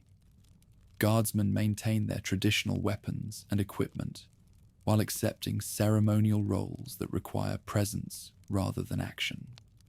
Their visibility fulfilling symbolic purposes that reinforce royal authority through demonstration of foreign submission to orthodox sovereignty. Some rotation schedules ensure that trained personnel remain available for active duty while fulfilling ceremonial obligations that require constant presence. These men alternate between frontier campaigns that maintain military effectiveness and palace duties that provide security while acknowledging their elite status within court hierarchy. These arrangements prevent military skills from deteriorating through excessive ceremonial work while ensuring adequate protection for sovereign authority. These treasury duties represent the ultimate expression of trust that governmental administration places in foreign loyalty. Warriors whose honesty exceeds that of domestic personnel receive responsibility for guarding wealth that represents state power, their access to precious metals and currency, demonstrating confidence that Scandinavian integrity surpasses Byzantine reliability in areas where temptation might compromise lesser men. During private audiences, axe-bearers stand within the emperor's bedchamber while he conducts business that requires absolute secrecy. Their presence acknowledges both security requirements and the personal trust that develops between sovereign and protectors, whose loyalty derives from spiritual as well as contractual obligations. These intimate duties create relationships that transcend formal military employment, to include personal devotion that domestic troops rarely achieve. Christmas ceremonies establish traditions that will continue for centuries as fighters exercise privilege that acknowledges their special status. The right to touch royal robes and receive gold directly from sovereign hands creates ritualized recognition of duty that provides both material reward and symbolic honor. These customs demonstrate how foreign warriors become integral elements of court identity while maintaining cultural characteristics that distinguish them from domestic forces. Palace observers record scenes that capture the remarkable transformation of barbarian raiders into throne guardians whose loyalty exceeds that of any domestic institution.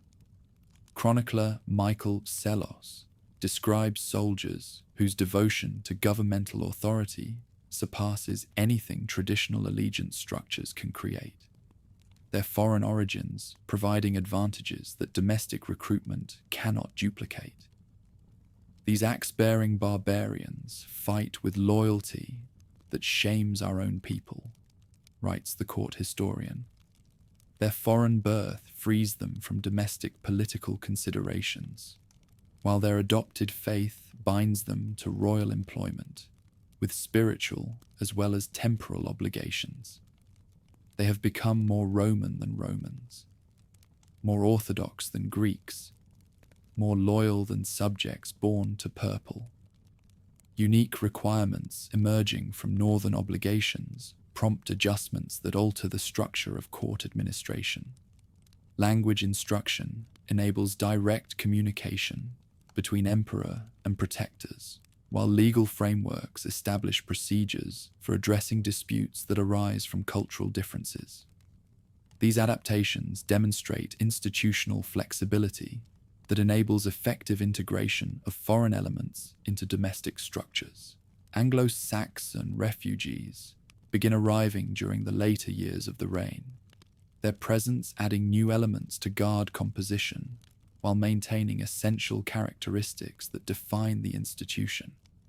These English exiles, fleeing Norman conquest of their homeland, bring military experience gained through different conflicts while sharing Viking cultural backgrounds that enable integration with existing personnel. Harald Hardrada's brother, Tostig, leads the first significant contingent of English warriors seeking palace employment, their arrival demonstrating how political upheavals in Western Europe can benefit Eastern recruitment. These men possess fighting skills developed against Norman cavalry, while their displacement from traditional territories creates hunger for new loyalties that governmental work can satisfy. Within guard barracks, linguistic diversity reflects expanding recruitment that draws personnel from throughout Northern Europe. Swedish, Norwegian, Danish, and English voices blend in conversations that require multiple languages while maintaining cultural unity that transcends ethnic distinctions.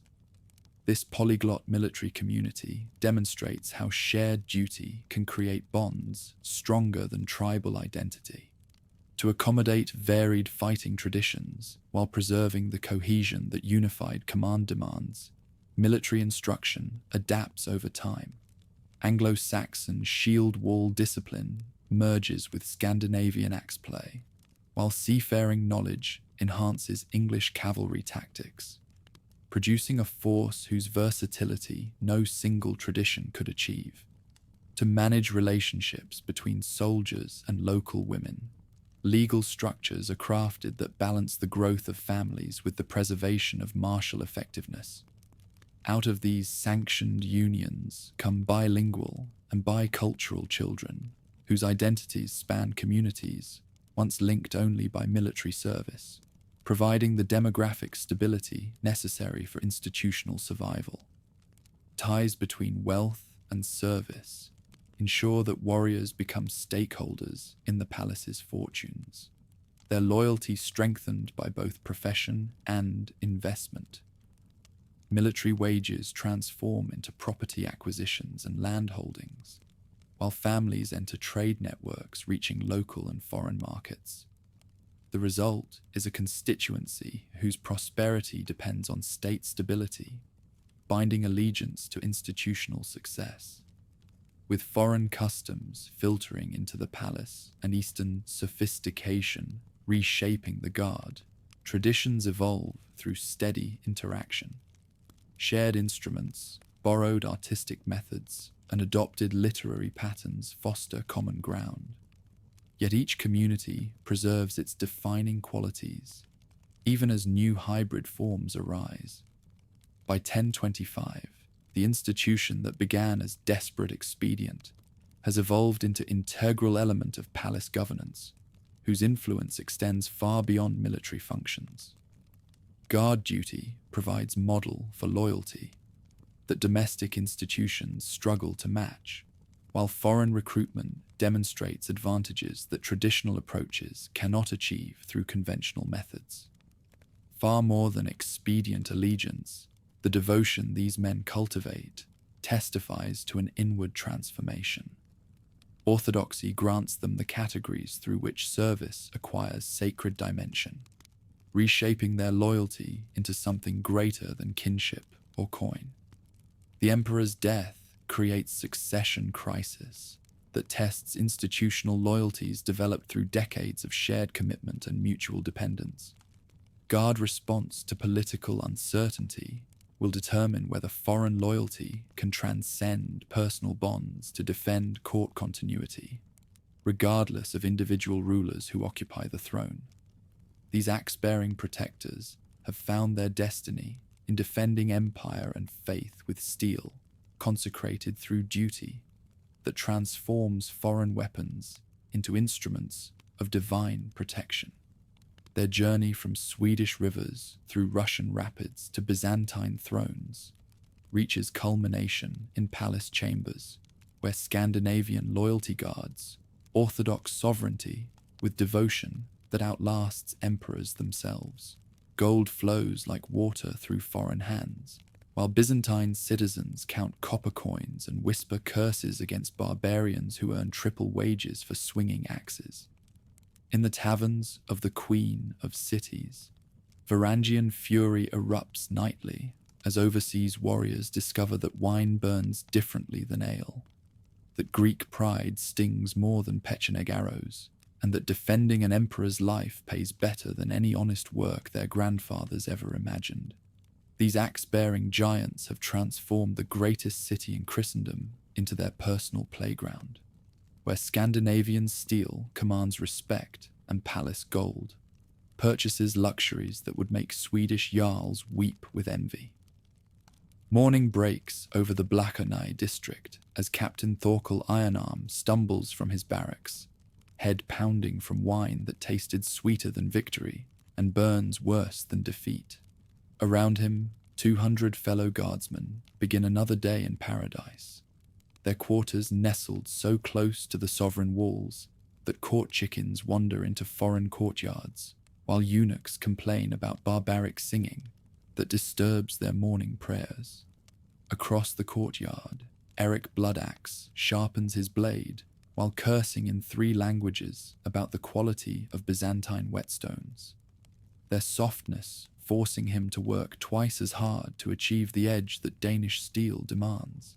His grumbling attracts a crowd of younger warriors who gather around their veteran like wolves around a kill, eager to absorb wisdom that might keep them alive during their next royal assignment. "Listen well, you sheep-brained whelps," Eric growls, his scarred hands working metal with practiced precision. The Greeks make fine silk and adequate wine, but their weapons are forged by men who've never felt enemy blood on their hands. Trust your Viking steel. Maintain your axes like your life depends on them. Because in this city of golden fools and silver tongues, they're the only honest friends you'll ever have. Beyond the barracks' walls, Constantinople awakens to sounds that no other city can match. The cry of merchants hawking goods from 3 continents, the splash of oars as fishermen return with dawn catches, and the steady tramp of feet as citizens begin another day in the greatest urban marvel the world has ever produced. Yet even this symphony of civilization cannot mask the occasional crash of furniture and foreign oaths that mark another tavern brawl concluded with overseas victory. Within the sacred palace, chamberlains prepare for the Christmas ceremony that grants guardsmen their most cherished privilege, direct contact with royal majesty that domestic troops never achieve.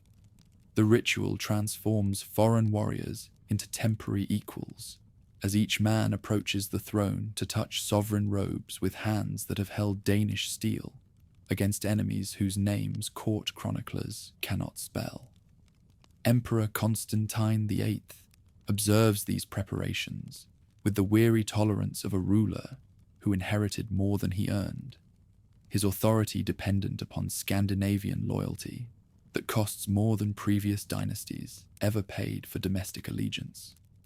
The sovereign understands that gold spent on barbarian wages prevents expenditure of blood on civil wars, making foreign employment the most economical investment his treasury can make. "Bring forth the first of the axe-bearers," commands the court herald, his voice echoing through chambers, where Roman senators once debated and Byzantine bureaucrats now calculate the price of survival. The ceremony begins with Magnus the Tall stepping forward, his massive frame dwarfing Greek courtiers, whose silk robes emphasize the difference between men who work with their hands and those who labor with their minds. As Magnus extends weathered fingers toward royal purple, the touch that follows represents more than ceremonial privilege. It embodies the transformation of raiders into defenders, pagans into orthodox warriors, outsiders into insiders whose access to power exceeds that of citizens whose families have served emperors for generations. The gold that fills his palm afterward merely confirms what the ritual has already established. These foreigners possess status that domestic loyalty cannot purchase. Behind palace walls, the hippodrome thunders with crowds whose enthusiasm for chariot races exceeds their appreciation for the overseas giants who guard the bronze horses that crown the arena's centerpiece. These ancient statues, plundered from older civilizations, require protection that governmental authorities entrust to warriors whose cultural background enables them to appreciate artistic beauty, while maintaining vigilance against thieves who might covet bronze, worth more than most men earn in lifetimes. Guardsman Olaf Silvertongue patrols the arena's upper tiers, his eyes scanning crowds whose diversity reflects Constantinople's position as crossroads between Europe, Asia, and Africa. Merchants from Baghdad argue with dealers from Venice, while Egyptian traders negotiate with Russian fur sellers, their polyglot conversations creating linguistic chaos that only cosmopolitan cities can sustain. "Watch the man in the red cap," Olaf mutters to his partner, indicating a figure whose nervous behavior suggests intentions that extend beyond legitimate commerce. He studied those horses too carefully for someone interested in chariot racing, and his purse bulges with more than honest coin should provide. The arrest that follows demonstrates how quickly foreign initiative can resolve situations that might otherwise require extensive investigation. Redcap protests his innocence in broken Greek, while Olaf's search reveals lockpicks and bronze-cutting tools that confirm suspicions about his artistic interests. The crowd cheers as loudly for this capture as they do for racing victories, their appreciation reflecting understanding that overseas guardsmen serve their interests as well as throne glory. Throughout the city's tavern district, establishments compete for Viking patronage, by offering services that cater to warriors, whose gold enables indulgences that domestic customers cannot afford.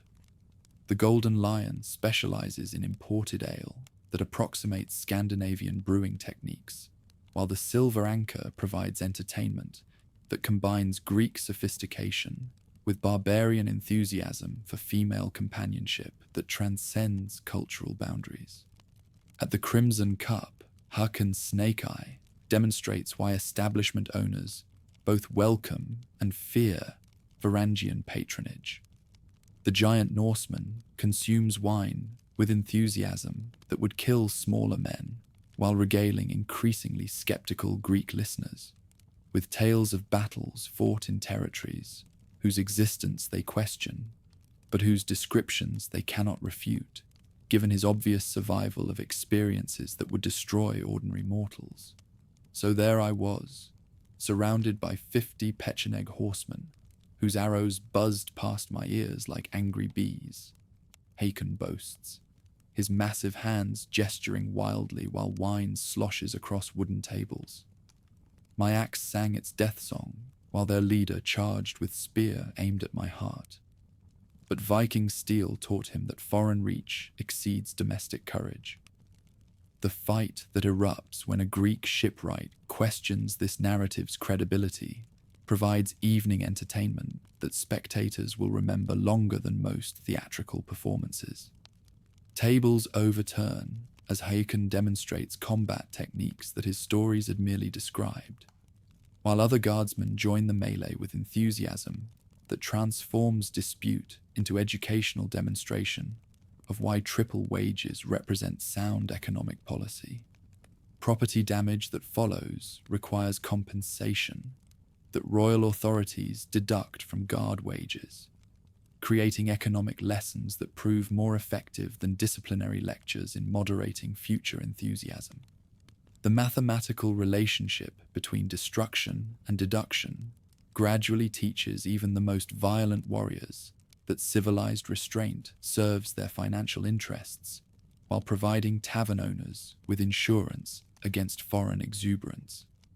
In response to relationships between Viking fighters and local women, whose initial interest in gold often ripens into sincere attachment, customs shift to sanction and support these unions.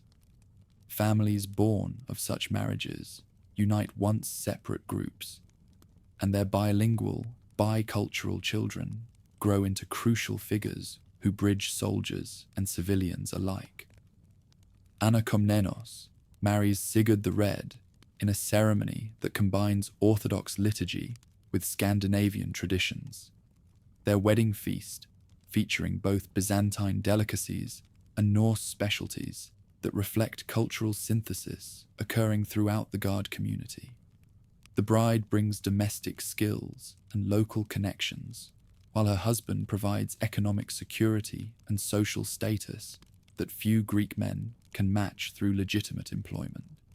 Within their household, languages blend as naturally as bloodlines, while cultural practices merge through daily interaction that creates new traditions serving both backgrounds.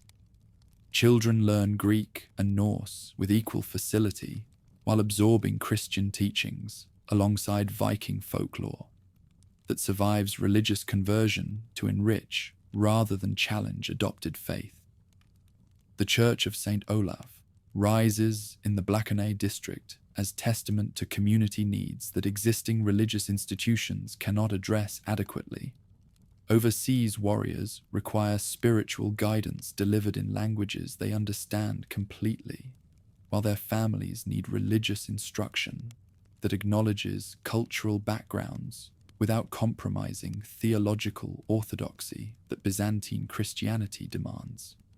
Father Magnus, himself a former warrior whose battlefield conversion led to ordination, conducts masses that combine Orthodox liturgy with cultural sensitivity that enables meaningful worship for congregations whose spiritual journey began in lands where different gods received honor.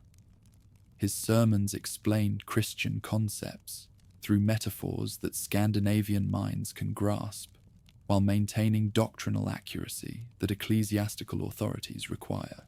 Christ's sacrifice surpasses any warrior's death in battle, the priest explains to assembled families, whose understanding of heroism derives from cultural traditions that emphasize martial virtue. Yet like the hero who gives his life for his comrades, our Saviour died that others might live, his victory over death providing eternal triumph that no earthly conquest can match. Market days reveal how thoroughly foreign gold has integrated into the city's economic life, as guardsmen purchase luxuries that transform barbarian warriors into sophisticated consumers whose tastes influence trends throughout the empire. Silk merchants adjust their inventories to accommodate demand for fabrics that combine Eastern elegance with Viking practicality, while spice dealers stock seasonings that enhance traditional foods according to overseas palates.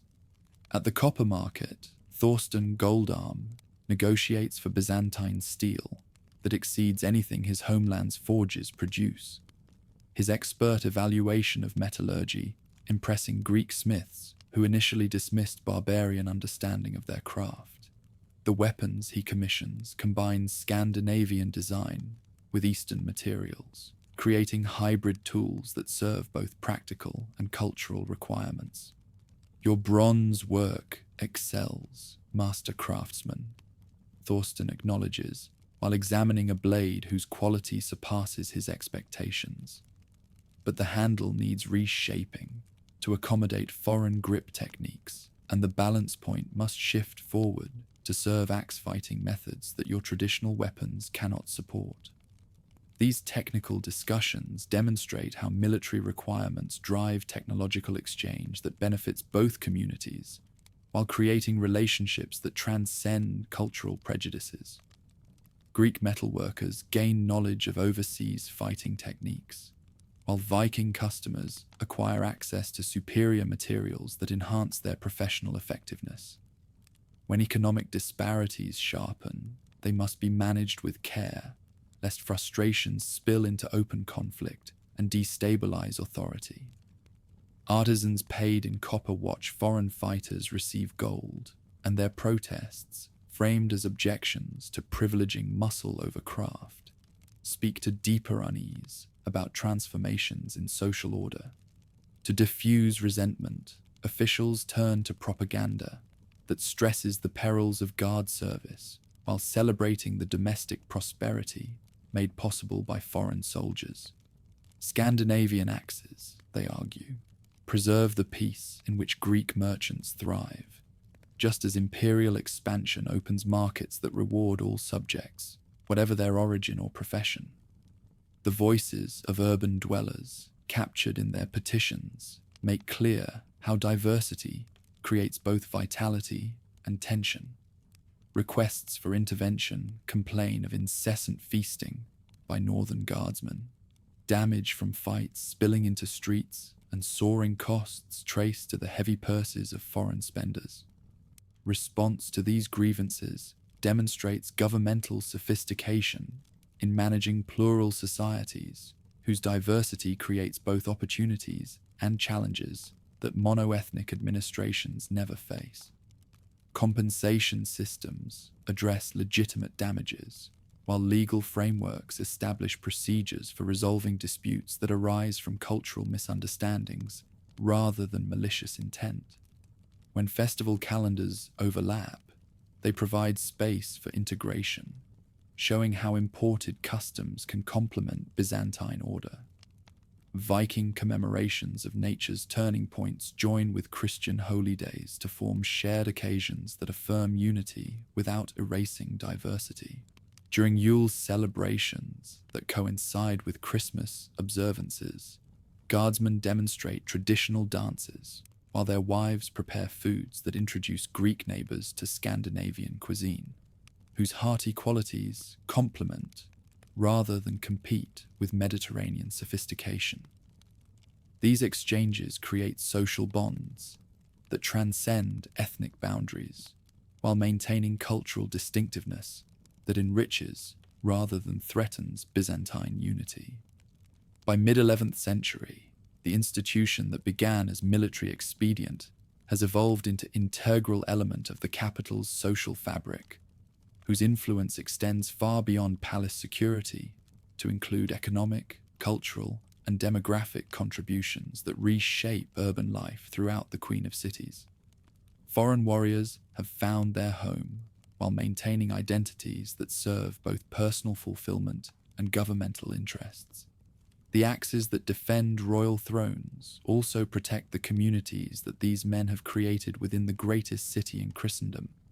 Their steel consecrated through service that transforms foreign weapons into instruments of domestic peace as well as sovereign power. Viking strength guards Byzantine sophistication, while barbarian gold enriches civilized commerce in arrangements that benefit all participants. Through daily life in Constantinople, these warriors complete their transformation from raiders into citizens. Their journey from Swedish rivers through Russian rapids to Byzantine palaces, finding fulfillment in urban relationships that provide meaning beyond military accomplishment. The Varangian Guard has become more than elite soldiers. They are Constantinople's adopted sons, whose loyalty encompasses city as well as empire, community as well as crown.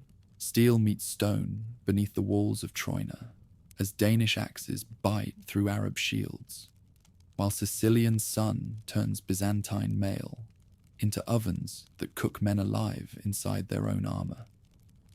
The year is 1040, and 6,000 Varangians discover that defending an empire means more than palace ceremonies and Christmas gold.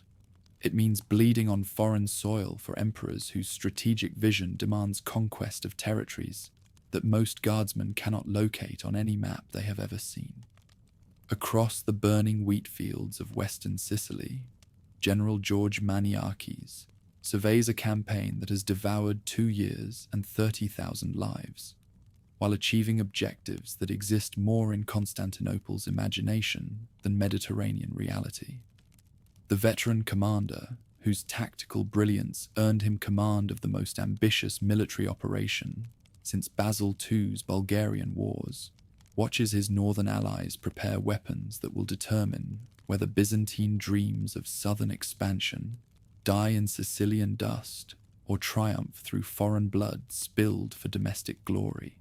When the Arab counterattack erupts from Palermo's direction, it brings 40,000 Muslim warriors whose desert experience exceeds anything European soldiers can match through conventional training.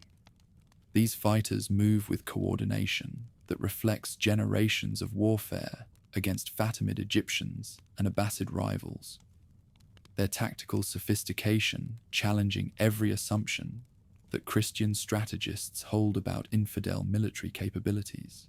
Against overwhelming numbers, the Guard forms its legendary wall of shields and steel that has never broken under enemy pressure, despite facing odds that would shatter regular troops.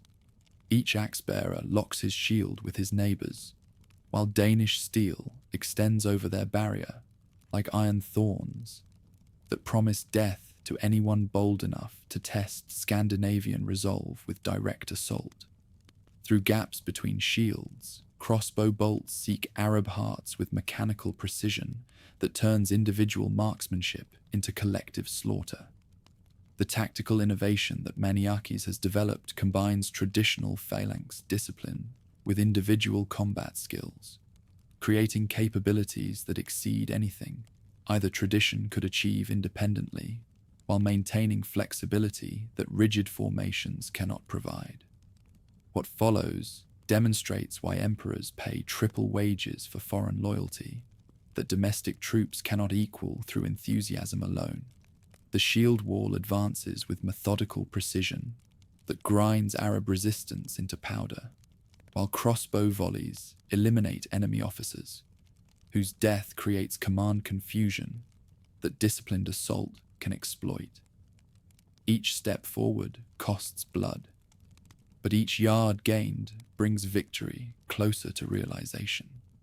Beyond the immediate battlefield, smoke rises from Arab villages whose populations have fled rather than face warriors whose reputation precedes them like plague. The psychological impact of Varangian presence exceeds their tactical effectiveness, as enemy morale collapses before fighters whose cultural traditions celebrate death in combat, while their adopted faith promises eternal rewards for service to orthodox emperors. General Maniakes observes this carnage from his command position, calculating how completely victory justifies the enormous costs that Sicilian adventure has demanded from treasury and manpower. The strategos recognizes that success here will establish precedents for future expansion, while failure would end Byzantine dreams of Mediterranean dominance, making every casualty either worthwhile sacrifice or meaningless waste depending upon final outcomes. As Arab lines crumble under sustained pressure, surviving enemies discover that retreat provides no sanctuary from warriors whose endurance exceeds their own, while superior equipment enables pursuit that conventional defensive measures cannot halt. Danish axes harvest Arab lives with efficient brutality that transforms military defeat into demographic catastrophe for populations that supported resistance against Christian conquest. Victory celebrations around Troina's captured walls reveal how thoroughly warfare transforms men who began their service defending palace corridors into killers whose effectiveness exceeds anything their homeland training could have prepared them for. Blood stains their steel, while enemy gold fills their purses, the material rewards of conquest providing immediate compensation for risks that bring death closer with each engagement.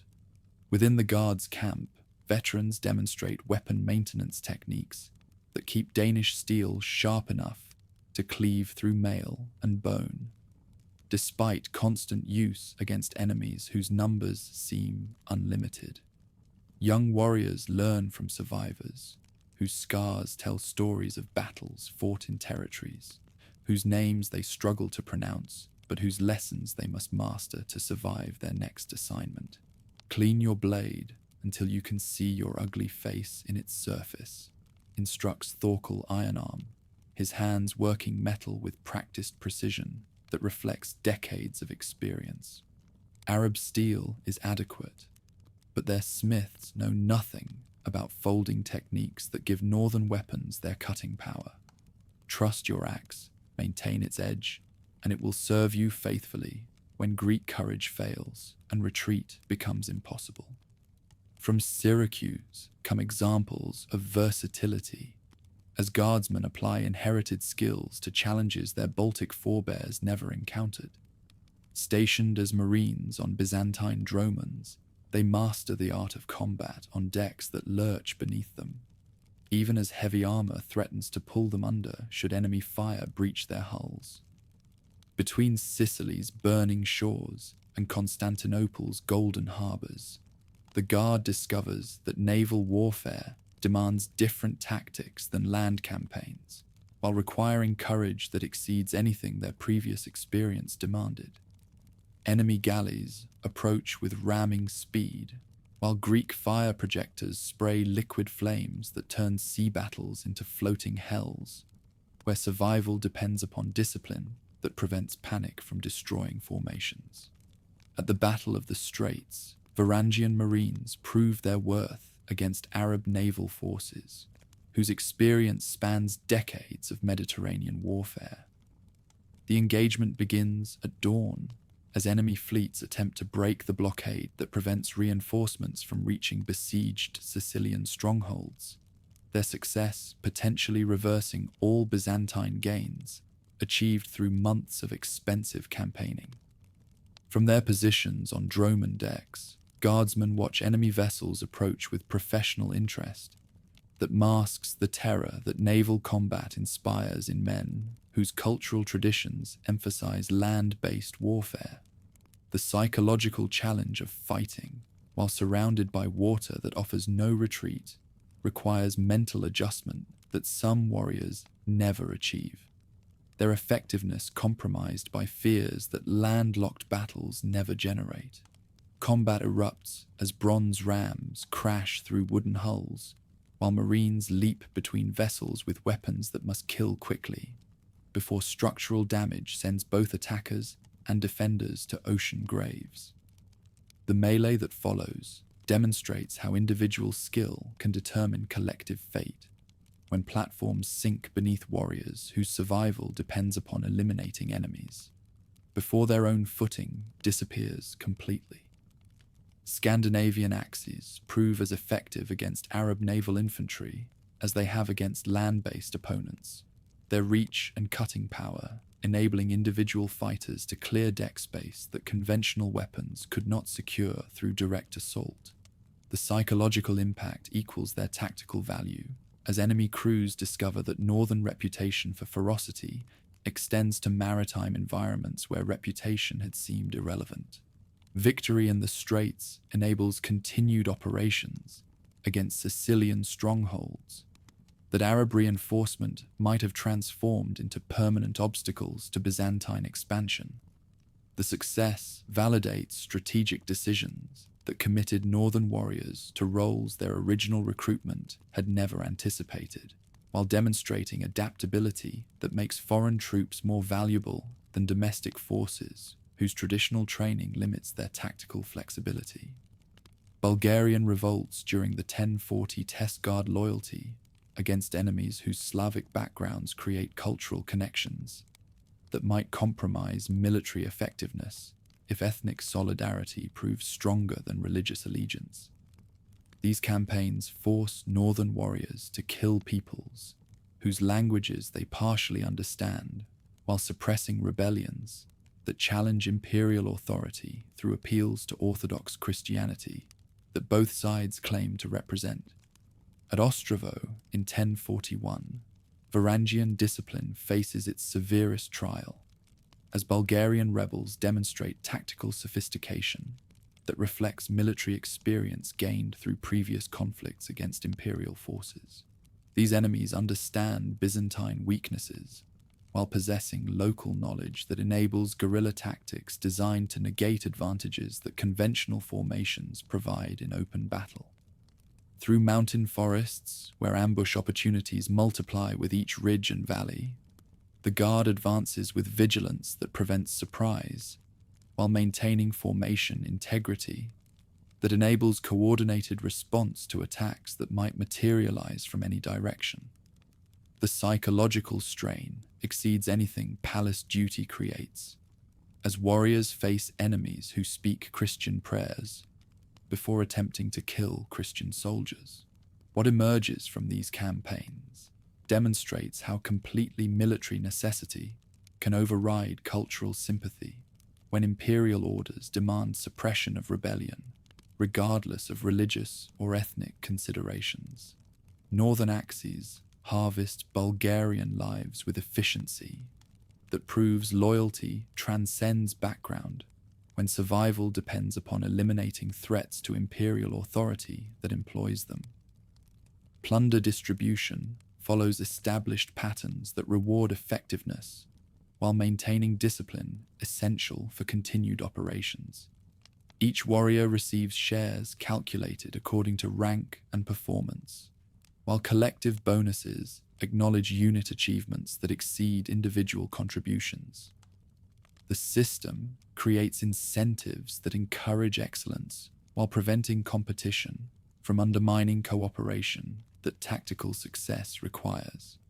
Among the spoils that fill northern purses, precious metals and manufactured goods demonstrate how warfare can provide economic opportunities that peacetime employment could never match through legitimate means.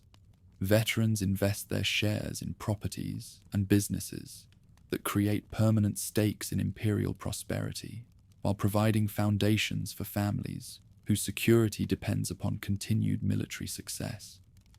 The reputation that develops around wine-red shields reflects both the Guards' distinctive equipment and their battlefield behavior that makes enemy identification simple while inspiring fear that exceeds their numerical strength.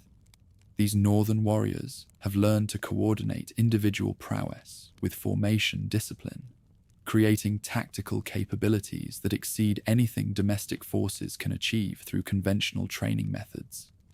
Against Seljuk raiders, who probe Anatolian frontiers with increasing boldness, Varangian formations provide defensive flexibility that static border fortifications cannot match, while maintaining offensive capability that enables pursuit operations when circumstances favor aggressive response. These Turkish enemies possess mobility that challenges traditional defensive thinking, while their archery skills require tactical innovations that conventional approaches cannot provide.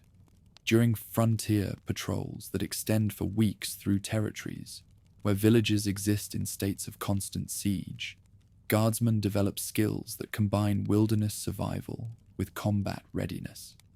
The dual requirements create capabilities that transform palace soldiers into frontier fighters, whose effectiveness derives from adaptation to environments that court training never anticipated.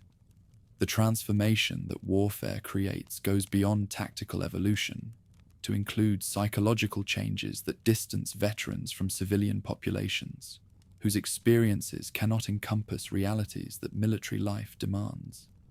These men return from campaigns bearing scars that extend beyond physical wounds, to include spiritual modifications that combat creates in souls initially unprepared for systematic exposure to organized violence. On the battlefield, chaplains minister to needs born of combat, preserving orthodox doctrine while interpreting experiences civilian congregations rarely confront. Out of this effort emerges a synthesis where northern warrior traditions intertwine with Byzantine theology, forming hybrid expressions of faith that sustain military communities with requirements unlike those of parish life. By 1050, the institution that began as palace guard has evolved into mobile military force whose campaigns span territories from Sicily's beaches to Anatolia's mountains.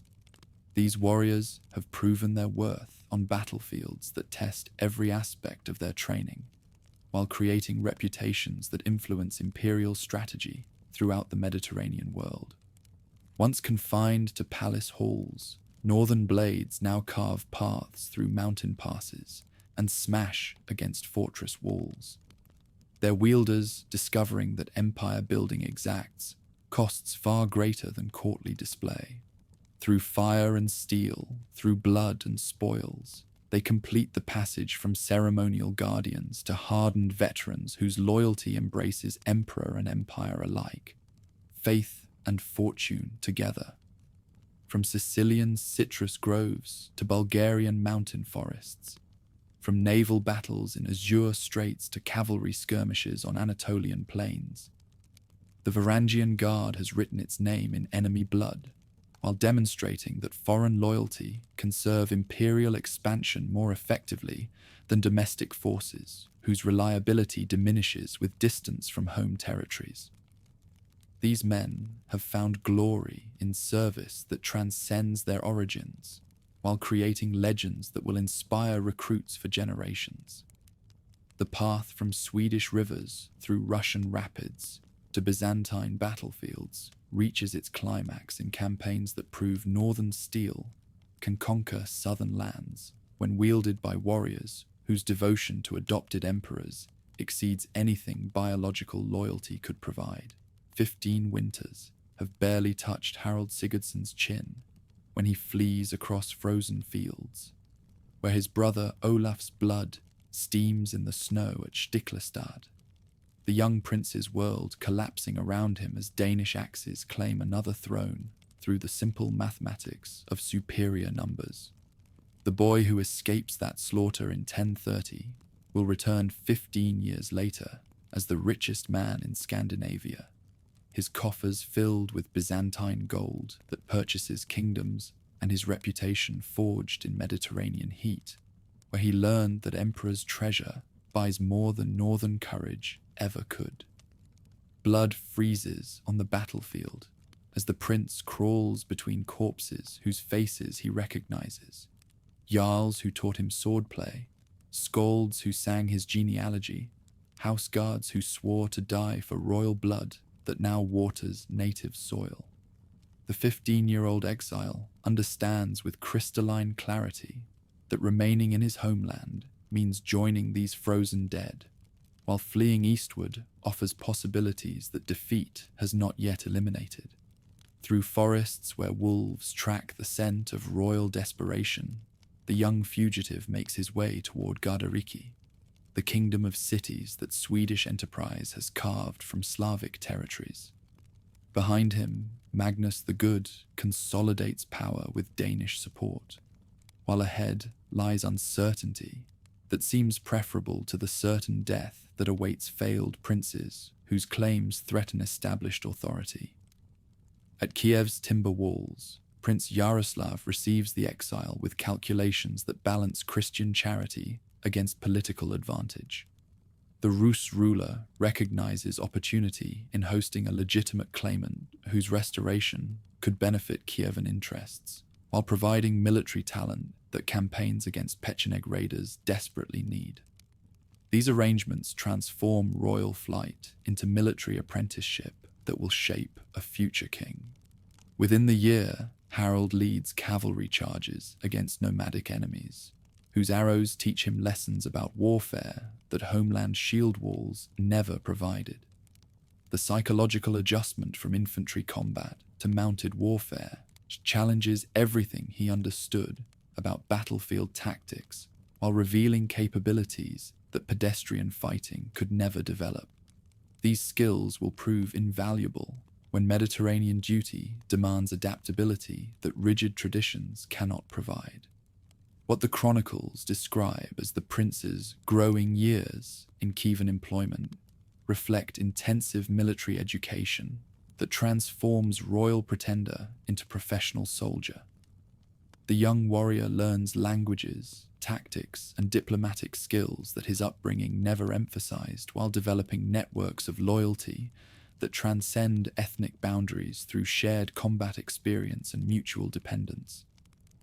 Through the gates of Constantinople in 1034, a 20-year-old fighter arrives bearing letters that identify him as both political refugee and military asset, whose potential employment could benefit palace interests.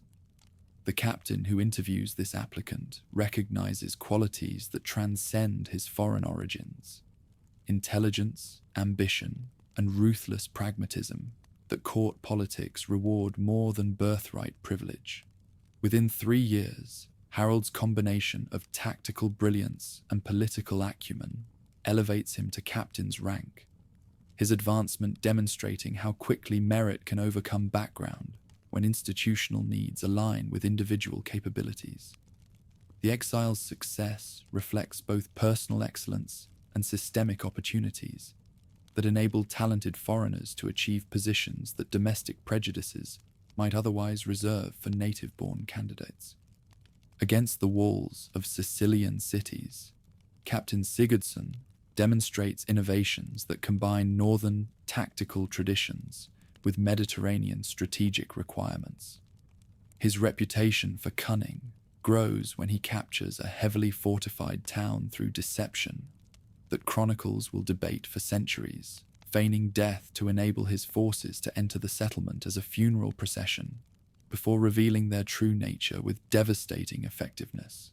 Battle-tested veterans who fight under the captain's command recognize leadership qualities that transcend conventional military competence to include strategic vision and psychological insight that enable victories against seemingly impossible odds.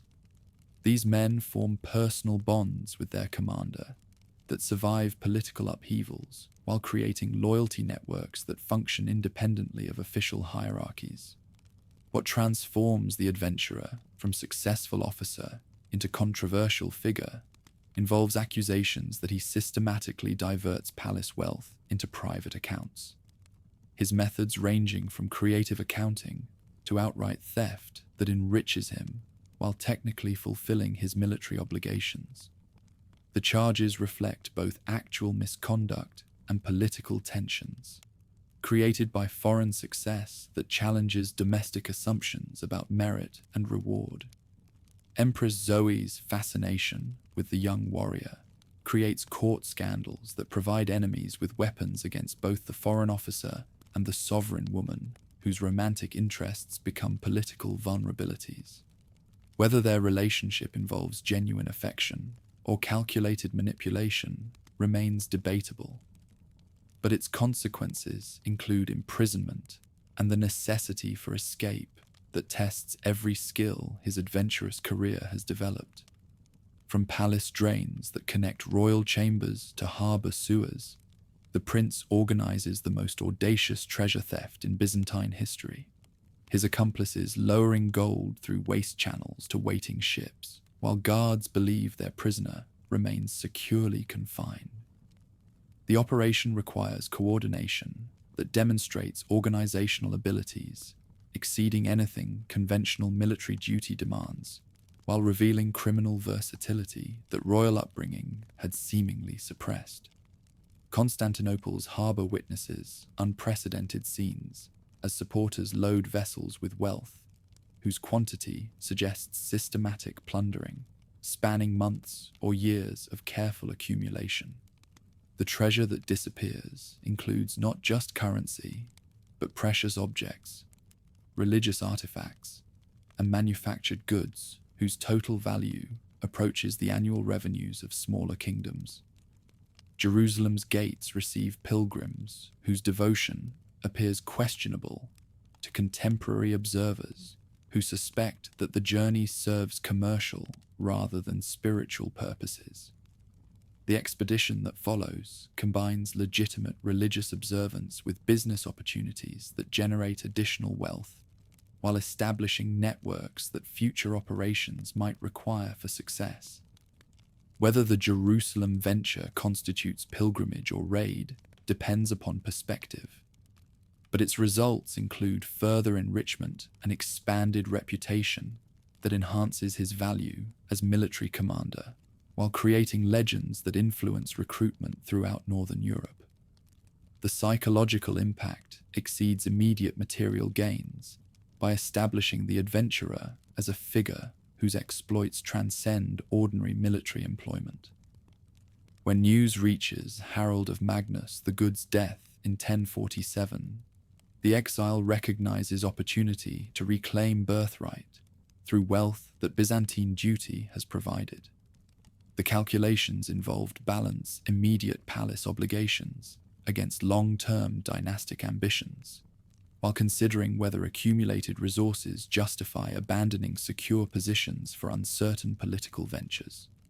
Departure from Constantinople requires negotiations that balance official obligations against personal ambitions, while avoiding charges of desertion that could compromise future relationships with imperial authorities.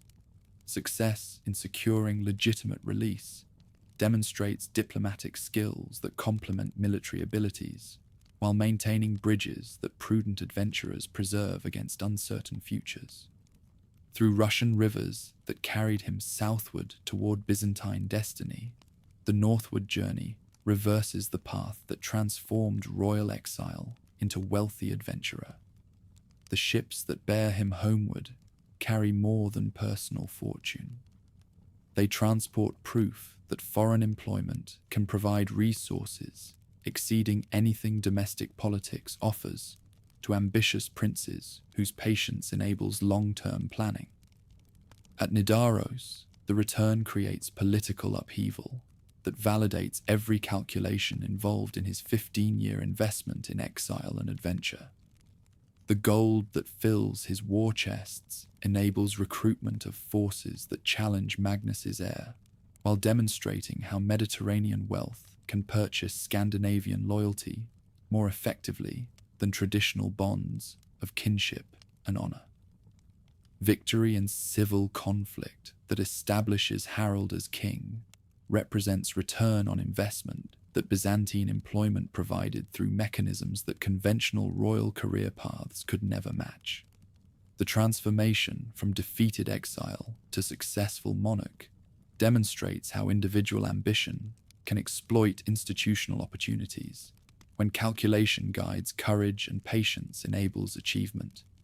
18 years of kingship that follow the return validate decisions that prioritized accumulation over immediate gratification, while revealing how foreign experience can enhance domestic leadership through skills and perspectives that provincial upbringing cannot provide. The ruler who emerges combines traditional royal virtues with cosmopolitan sophistication that distinguishes him from conventional Scandinavian monarchs. By drawing on palace experience, the king applies reforms that mirror Byzantine practice yet adapt to northern realities. This synthesis of traditions merges familiar political structures with imported sophistication, creating improvements that retain legitimacy by remaining true to local identity. Under royal leadership, the lessons of Mediterranean campaigns are reshaped to fit the realities of Scandinavian battlefields, producing tactics suited to local needs while retaining imperial sophistication. The army forged through this process surpasses traditional northern limits, yet remains agile enough to counter both domestic rivals and foreign adversaries. Against English resistance at Stamford Bridge in 1066, the final battle demonstrates how completely his career embodied the transformation from local princeling to international adventurer whose ambitions span continents. The engagement that costs his life represents climax of aspirations that began with teenage exile and achieved fulfillment through employment that connected Scandinavian politics with Mediterranean economics. The Fyrd that waits beyond Stamford Bridge reflects English military evolution that parallels personal development, their confrontation representing collision between traditional northern warfare and tactical innovations that foreign experience has developed. The battle becomes test of systems rather than individuals, as cultural approaches to combat determine outcomes that reshape medieval European politics. When Harald's banner falls on English soil, it marks more than individual death. It symbolizes the conclusion of an era when Scandinavian adventurers could achieve royal status through foreign duty that provided resources unavailable through domestic opportunities. The last great Viking king dies representing possibilities that changing political circumstances were already eliminating throughout Europe. His men would say in later years that the emperor's gold paved the road to Norway's throne, their observation capturing essential truth about how Byzantine wealth enabled Scandinavian political success while acknowledging costs that accompany such transformations. The price paid includes cultural displacement that distances successful adventurers from societies they ultimately rule. The treasure that accumulated through palace employment exceeds anything previous rulers possessed, while demonstrating how individual enterprise can exploit institutional opportunities when ambition combines with patience and skill. His example influences recruitment for generations, as young Scandinavians recognize possibilities that foreign military work offers for social advancement and material enrichment. What the career ultimately represents extends beyond personal achievement to encompass broader patterns that characterize medieval European development. The interaction between local ambition and international opportunity, the transformation of political relationships through economic resources, and the evolution of warfare through cultural exchange that transcends ethnic boundaries. The prince who fled defeat at Stiklestad returns as king, whose wealth derived from Byzantine duty, his story embodying the Varangian experience that transforms northern warriors into palace defenders before enabling their return as rulers whose power rests upon foreign gold. Through these adventures, the Guard's potential for individual advancement reaches its ultimate expression. In death as in life, Harald Hardrada represents the possibilities and limitations that characterize Varangian employment. The opportunity for transformation through foreign military work balanced against the isolation that success creates from homeland cultures, whose values may no longer align with imperial experience. His legacy influences both recruitment and expectations. For generations of northern warriors who follow similar paths toward different destinies, two battles fought 3 weeks apart in 1066 transformed the Varangian Guard from a Scandinavian institution into an Anglo-Saxon refuge, their axes welcoming men who share the bitter taste of Frankish steel and the deeper bitterness of lost kingdoms. At Stamford Bridge, Harald Hardrada dies with English arrows in his chest, while at Hastings, Harold Godwinson falls with Norman lances through his skull. Twin defeats that send the finest warriors of both realms fleeing toward Constantinople, where Byzantine gold offers consolation that homeland graves cannot provide. September 25th marks the final great Viking defeat, as Harold's warriors learn too late that English tactics have advanced beyond Scandinavian anticipation. At Stamford Bridge, axes wielded in shield walls, perfected through 4 generations of Danish resistance, smash through Norwegian defences, proving that defensive warfare can generate innovations unimagined by raiders schooled in aggression. The irony deepens beyond the battlefield.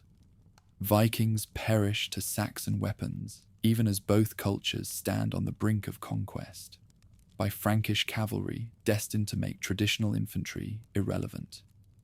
Within 3 weeks, those same Saxon axes taste defeat at Hastings, as William's horsemen demonstrate tactical superiority that relegates foot soldiers to historical curiosities. The conqueror's victory represents more than dynastic change. It marks the end of an era when northern infantry could dominate European battlefields through individual prowess, backed by cultural traditions that emphasized personal courage over systematic coordination. Edgar the Atheling, rightful heir to the throne, watches his inheritance disappear beneath Frankish hoofbeats while calculating escape routes that might preserve royal blood for future restoration attempts.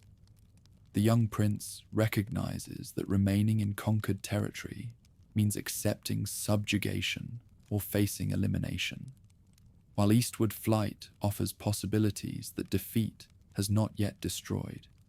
His decision to seek Byzantine refuge creates precedents that will reshape the Guard's ethnic composition.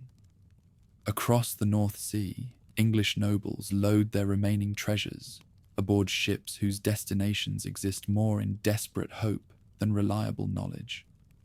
These refugees carry stories of battles lost and estates confiscated, their testimonies creating recruitment opportunities that Constantinople's recruiters had never anticipated. The political upheaval that destroys independence provides the Eastern Empire with military resources that conventional diplomacy could never secure. Behind Edgar's flight march, the remnants of Saxon military nobility, thanes whose families had served kings for centuries, huscarls whose axe work had earned royal recognition, and household guards whose loyalty survived defeat but cannot survive occupation, that treats resistance as treason punishable by death or mutilation. These men possess fighting skills developed through generations of border warfare against Welsh cavalry and Scottish raiders. During the harsh crossing from Yarmouth to the Baltic ports, 235 ships carry the largest refugee fleet in medieval history toward destinations that promise employment for men whose martial skills represent their only remaining assets. The voyage tests everything that Saxon seamanship can accomplish, as overcrowded vessels navigate autumn storms while carrying passengers whose survival depends upon reaching foreign courts before Frankish pursuit eliminates possibilities for escape. Ships loaded beyond safe capacity struggle against Baltic gales that claim vessels whose overloading makes survival impossible when structural limits meet natural forces. Women and children accompanying their men face mortality rates that exceed military casualties, as inadequate provisions and crowded conditions create disease outbreaks that spread through fleets like plague-consuming armies during siege warfare. Syward Barn leads the first major contingent that reaches Constantinople's harbours, his arrival demonstrating how quickly political catastrophe can benefit Byzantine recruitment. The Saxon Earl brings military experience gained against Frankish cavalry, while his displacement from traditional territories creates hunger for new loyalties that governmental employment can satisfy more completely than exile could ever provide. What Constantinople gains through this exodus exceeds mere military reinforcement. It acquires institutional memory of tactical innovations that 4 centuries of warfare had developed against enemies whose capabilities paralleled current threats. These refugees possess knowledge of mounted combat, siege techniques, and formation fighting that Baltic traditions never emphasized, while their hatred of William's forces aligns perfectly with Byzantine strategic interests. Within guard barracks, linguistic transformation begins as Old English voices join Scandinavian conversations, while shared military traditions enable integration that ethnic differences might otherwise complicate. Both cultures emphasize individual prowess within group loyalty, while maintaining weapon skills that palace duty requires, their compatibility reflecting common Germanic roots that survived centuries of political separation. With English dialects taking precedence among fresh recruits, veteran Scandinavians confront the necessity of reshaping their communication to fit new realities. The barracks and parade grounds echo with a polyglot mixture of Danish, Norwegian, and Anglo-Saxon, creating a linguistic tangle that challenges interpreters during solemn rituals, where precise delivery of commands cannot falter.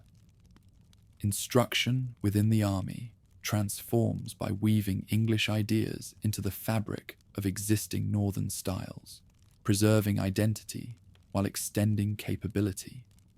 The defensive strength of the shield wall links effectively with Danish axe fighting, while Frankish-inspired cavalry maneuvers combine with sailors' instincts to give the force unmatched flexibility. Among arriving refugees, Edmund the Etheling's supporters represent the highest levels of Saxon military society, their presence demonstrating how completely William's conquest had eliminated alternatives for nobility whose survival depended upon foreign refuge.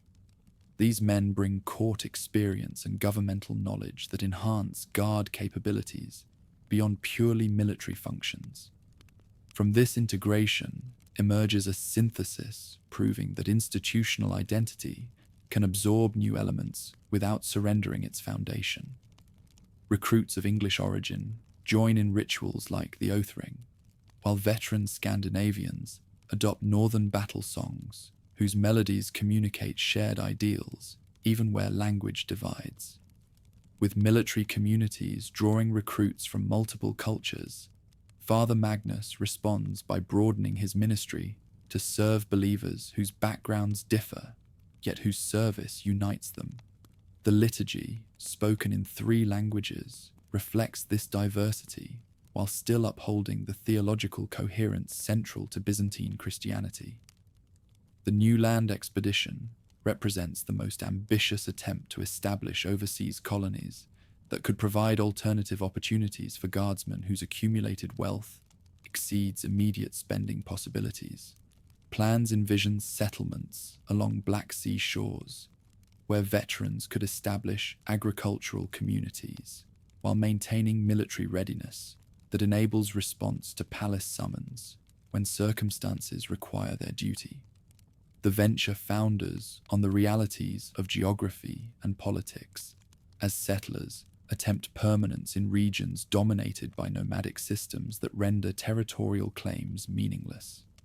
Pecheneg raids finish what poor planning began, while the survivors acknowledge their own unfitness for farming life on the steppe frontier. Failure of the New Land project redirects Saxon energies toward traditional guard duties, while demonstrating limitations that constrain institutional development beyond established patterns. The episode reveals how cultural backgrounds influence capability development, while highlighting the wisdom of policies that utilize foreign military skills within contexts where such skills prove most effective. Under Emperor Alexios I's leadership during the 1080s, English guardsmen faced their most psychologically challenging assignment, fighting against Frankish enemies whose conquest had driven them into exile, while serving palace interests that require professional objectivity rather than personal vengeance. The Battle of Dyrrhachium in 1081 tests whether hatred can benefit Byzantine strategy without compromising military effectiveness.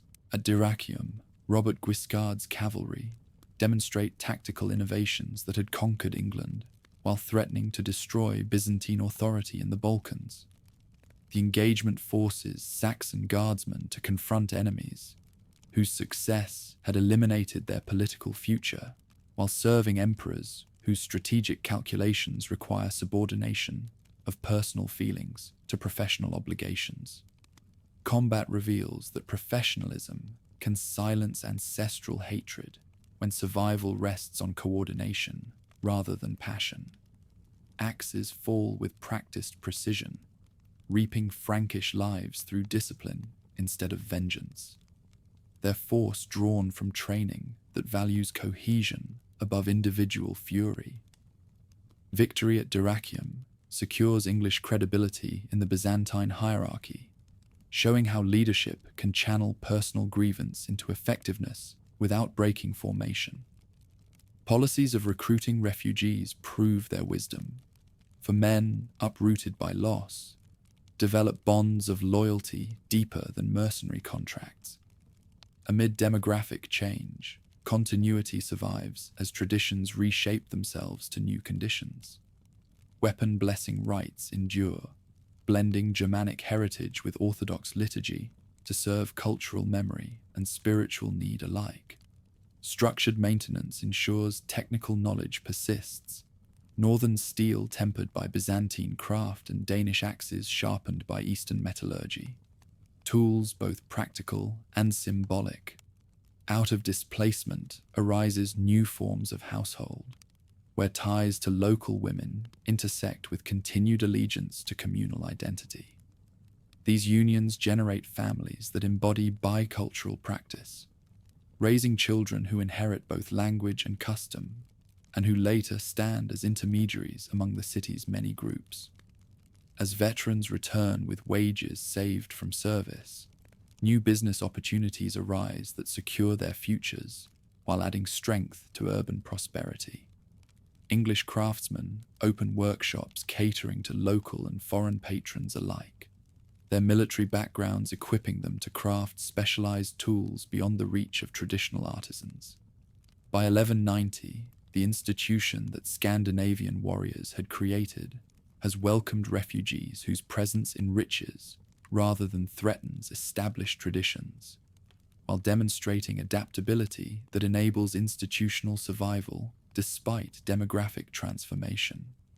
The Guard maintains effectiveness while evolving to serve changed recruitment realities that political upheavals throughout Northern Europe continue to generate.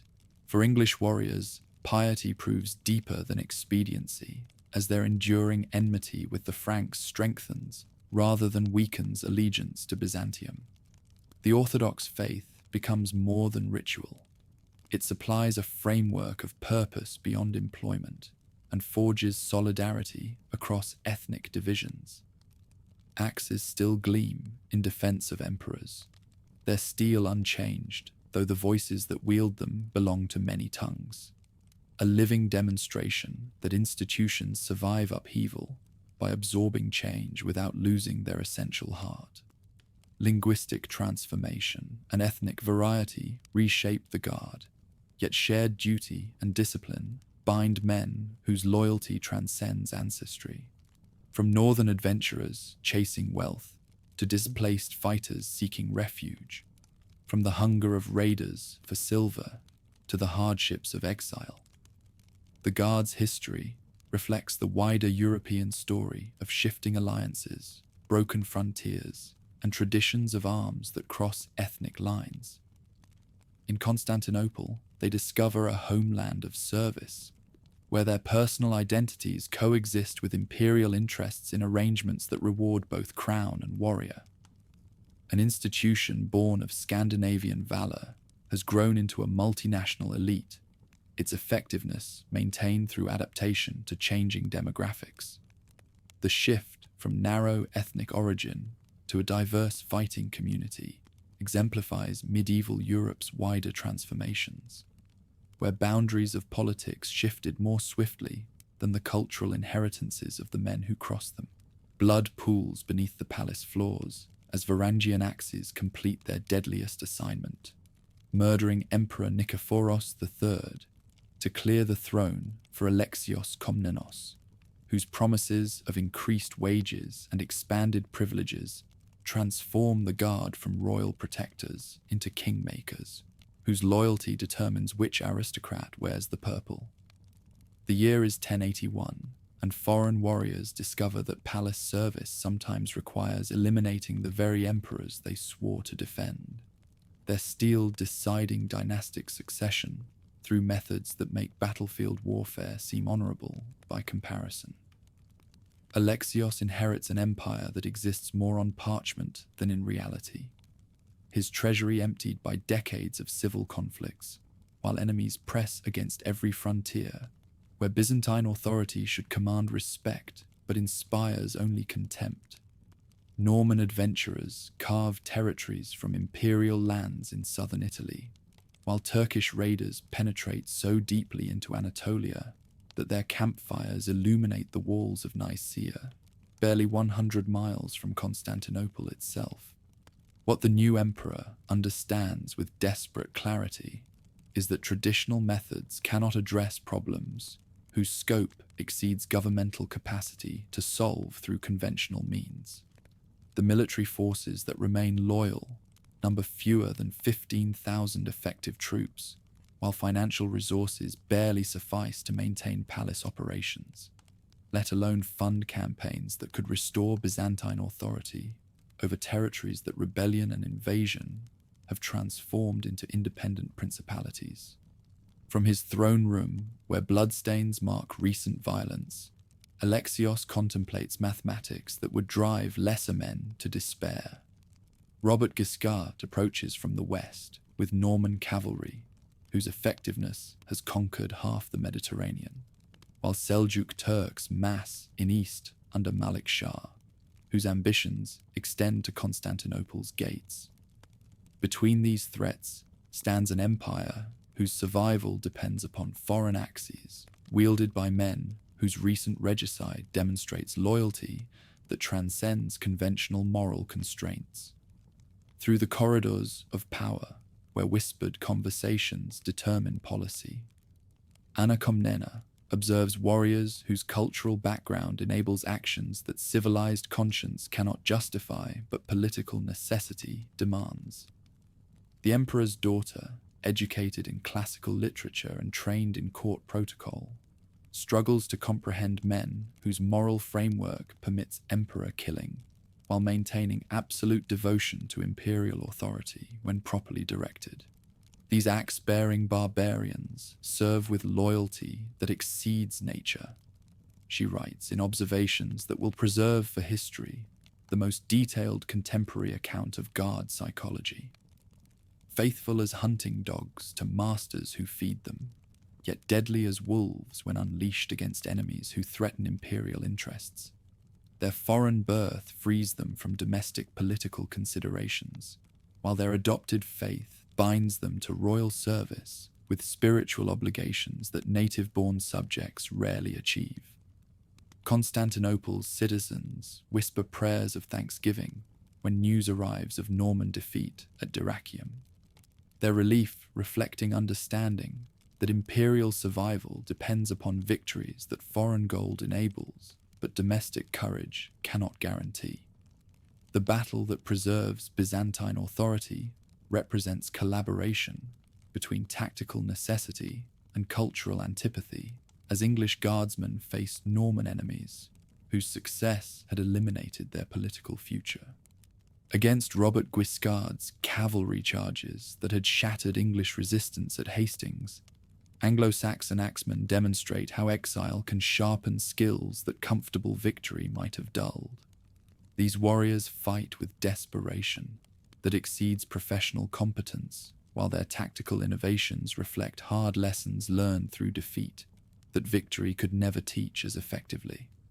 Between shield walls that hold against impossible odds and crossbow volleys that eliminate Norman officers whose death creates command confusion, the Guard proves its worth through combat that validates every calculation involved in recruiting foreign troops whose effectiveness exceeds anything domestic forces can provide through conventional training. English steel harvests Norman lives with efficiency that demonstrates skill combined with personal motivation. Norman tactical superiority that had conquered England discovers limitations when confronted by defenders whose desperation exceeds attackers' confidence, while terrain features favor infantry formations over cavalry maneuvers that dominated battlefield encounters in different geographical contexts. The psychological advantage that Guiscard's forces had enjoyed through reputation meets equally strong mental factors that drive men fighting for adopted homeland that provides refuge against conquered enemies. Victory celebrations throughout Constantinople demonstrate how military success can restore imperial prestige, while providing tangible rewards that bind foreign soldiers to continued loyalty through gratitude as well as duty. Each surviving guardsman receives gold bonuses that exceed annual wages, while silk robes acknowledge their elite status within military hierarchy that their battlefield performance has validated. Palace ceremonies adapt to accommodate cultural practices that English integration brings to established traditions, their Christian background enabling participation in Orthodox rituals while maintaining Anglo-Saxon customs that enrich rather than threaten institutional identity. The Christmas grabbing ritual evolves to include English carols alongside Scandinavian drinking songs, creating celebrations that bridge ethnic boundaries while preserving essential characteristics. What Anna Komnena documents in her observations reveals psychological dimensions of guard service that official records cannot capture adequately. These men demonstrate devotion that exceeds rational calculation, while maintaining cultural identities that distinguish them from domestic troops whose effectiveness depends upon different motivational structures. Foreign birth enables service that transcends normal limitations. The princess writes with analytical precision that reflects classical education applied to barbarian psychology, unencumbered by family obligations that might conflict with imperial interests. These warriors can focus entirely upon duties that their adoption into palace hierarchy makes sacred as well as profitable. The daughter's account provides insights that male chroniclers often overlook, due to their different relationships with subjects whose private lives influence professional performance in ways that formal military analysis frequently fails to consider adequately. Her observations document how personal displacement creates loyalty opportunities that stable social positions cannot duplicate. As English officers absorb Greek terminology, they preserve command structures that allow coordination across ethnic lines, ensuring tactical cooperation, though the linguistic barrier complicates early planning. Over time, it fosters multilingual skills that expand rather than diminish the Guard's effectiveness. During the Pecheneg crisis that threatens imperial survival in 1091, the Guard faces enemies whose nomadic capabilities had terrorized sedentary populations for centuries, while their political unification under capable leadership creates threats that traditional defensive measures cannot address adequately. At Livonian, Emperor Alexios stakes imperial future upon foreign axes that must prove equal to challenges that have destroyed previous dynasties. Battle develops as Pecheneg cavalry attempts to repeat tactical successes that had eliminated Bulgarian resistance while overwhelming imperial forces through superior numbers and mobility advantages that nomadic warfare traditionally provides against settled opponents. Their horsemen number nearly 60,000, while royal forces total less than 20,000, creating mathematical disadvantages that conventional courage cannot overcome without tactical innovations. Varangian formations adapt to terrain conditions that favor defensive positions, while their crossbow support eliminates enemy officers whose death disrupts coordination that nomadic tactics require for maximum effectiveness. The psychological impact of seeing their leaders fall to foreign steel creates panic among Pecheneg forces, whose cultural traditions emphasize personal leadership more than institutional command structures. When Pecheneg resistance collapses under sustained pressure that their mobility cannot counter effectively, the victory eliminates nomadic threats that had haunted imperial frontiers for generations, while establishing the Guard's reputation as elite troops whose effectiveness transcends conventional military capabilities. The triumph demonstrates how foreign loyalty can serve royal interests more completely than domestic forces whose reliability remains questionable during extended campaigns. Celebration feasts that follow this decisive victory demonstrate how completely English refugees have integrated into institutional culture while maintaining characteristics that distinguish them from domestic troops. Their songs combine Anglo-Saxon melodies with Orthodox prayers, while their toasts honor both fallen comrades and living emperor, whose generosity enables prosperity that exile had seemed to eliminate permanently. What emerges from decades of English integration represents institutional evolution that preserves essential characteristics while adapting to changed recruitment realities that political upheavals throughout Northern Europe continue to generate. The Guard maintains tactical effectiveness while accommodating cultural diversity that enriches rather than compromises military traditions. Faith itself becomes a site of fusion, as Orthodox Christianity supplies the spiritual framework uniting warriors of many origins, while accommodating cultural practices that amplify piety without undermining orthodoxy. In services, the voices of English singers blend with prayers from Scandinavia, affirming both variety and unity. Adaptation also appears in language, where changing demographics transform the Guard without weakening it. By 1100, Greek-speaking officers managed the flow of orders and negotiations between foreign contingents and native officials, upholding cultural integrity while maintaining cohesion in the field.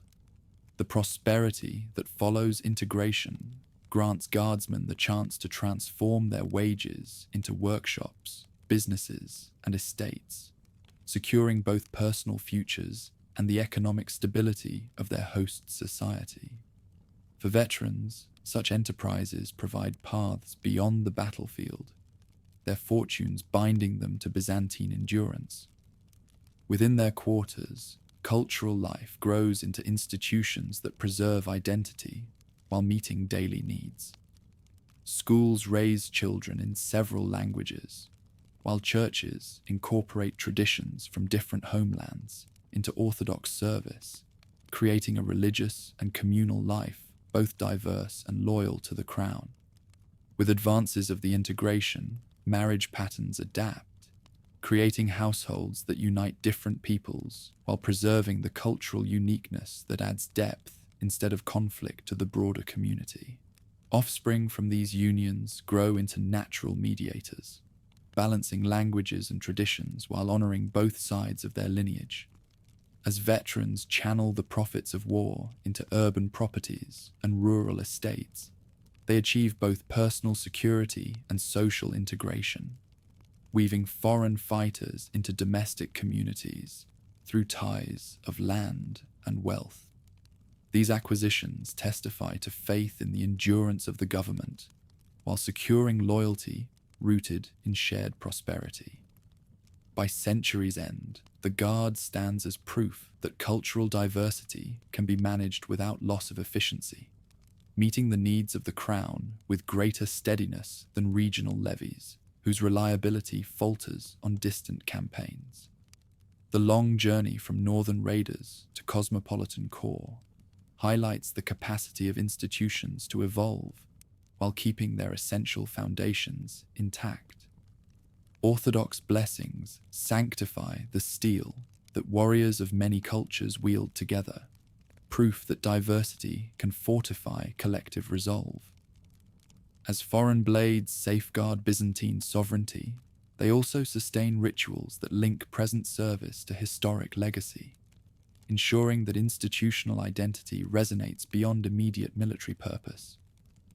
Through war and peace, siege and ceremony, the Varangian Guard completes its transformation from ethnic military unit into multinational institution whose loyalty encompasses empire and faith, while maintaining cultural characteristics that distinguish them from all other forces in medieval military history.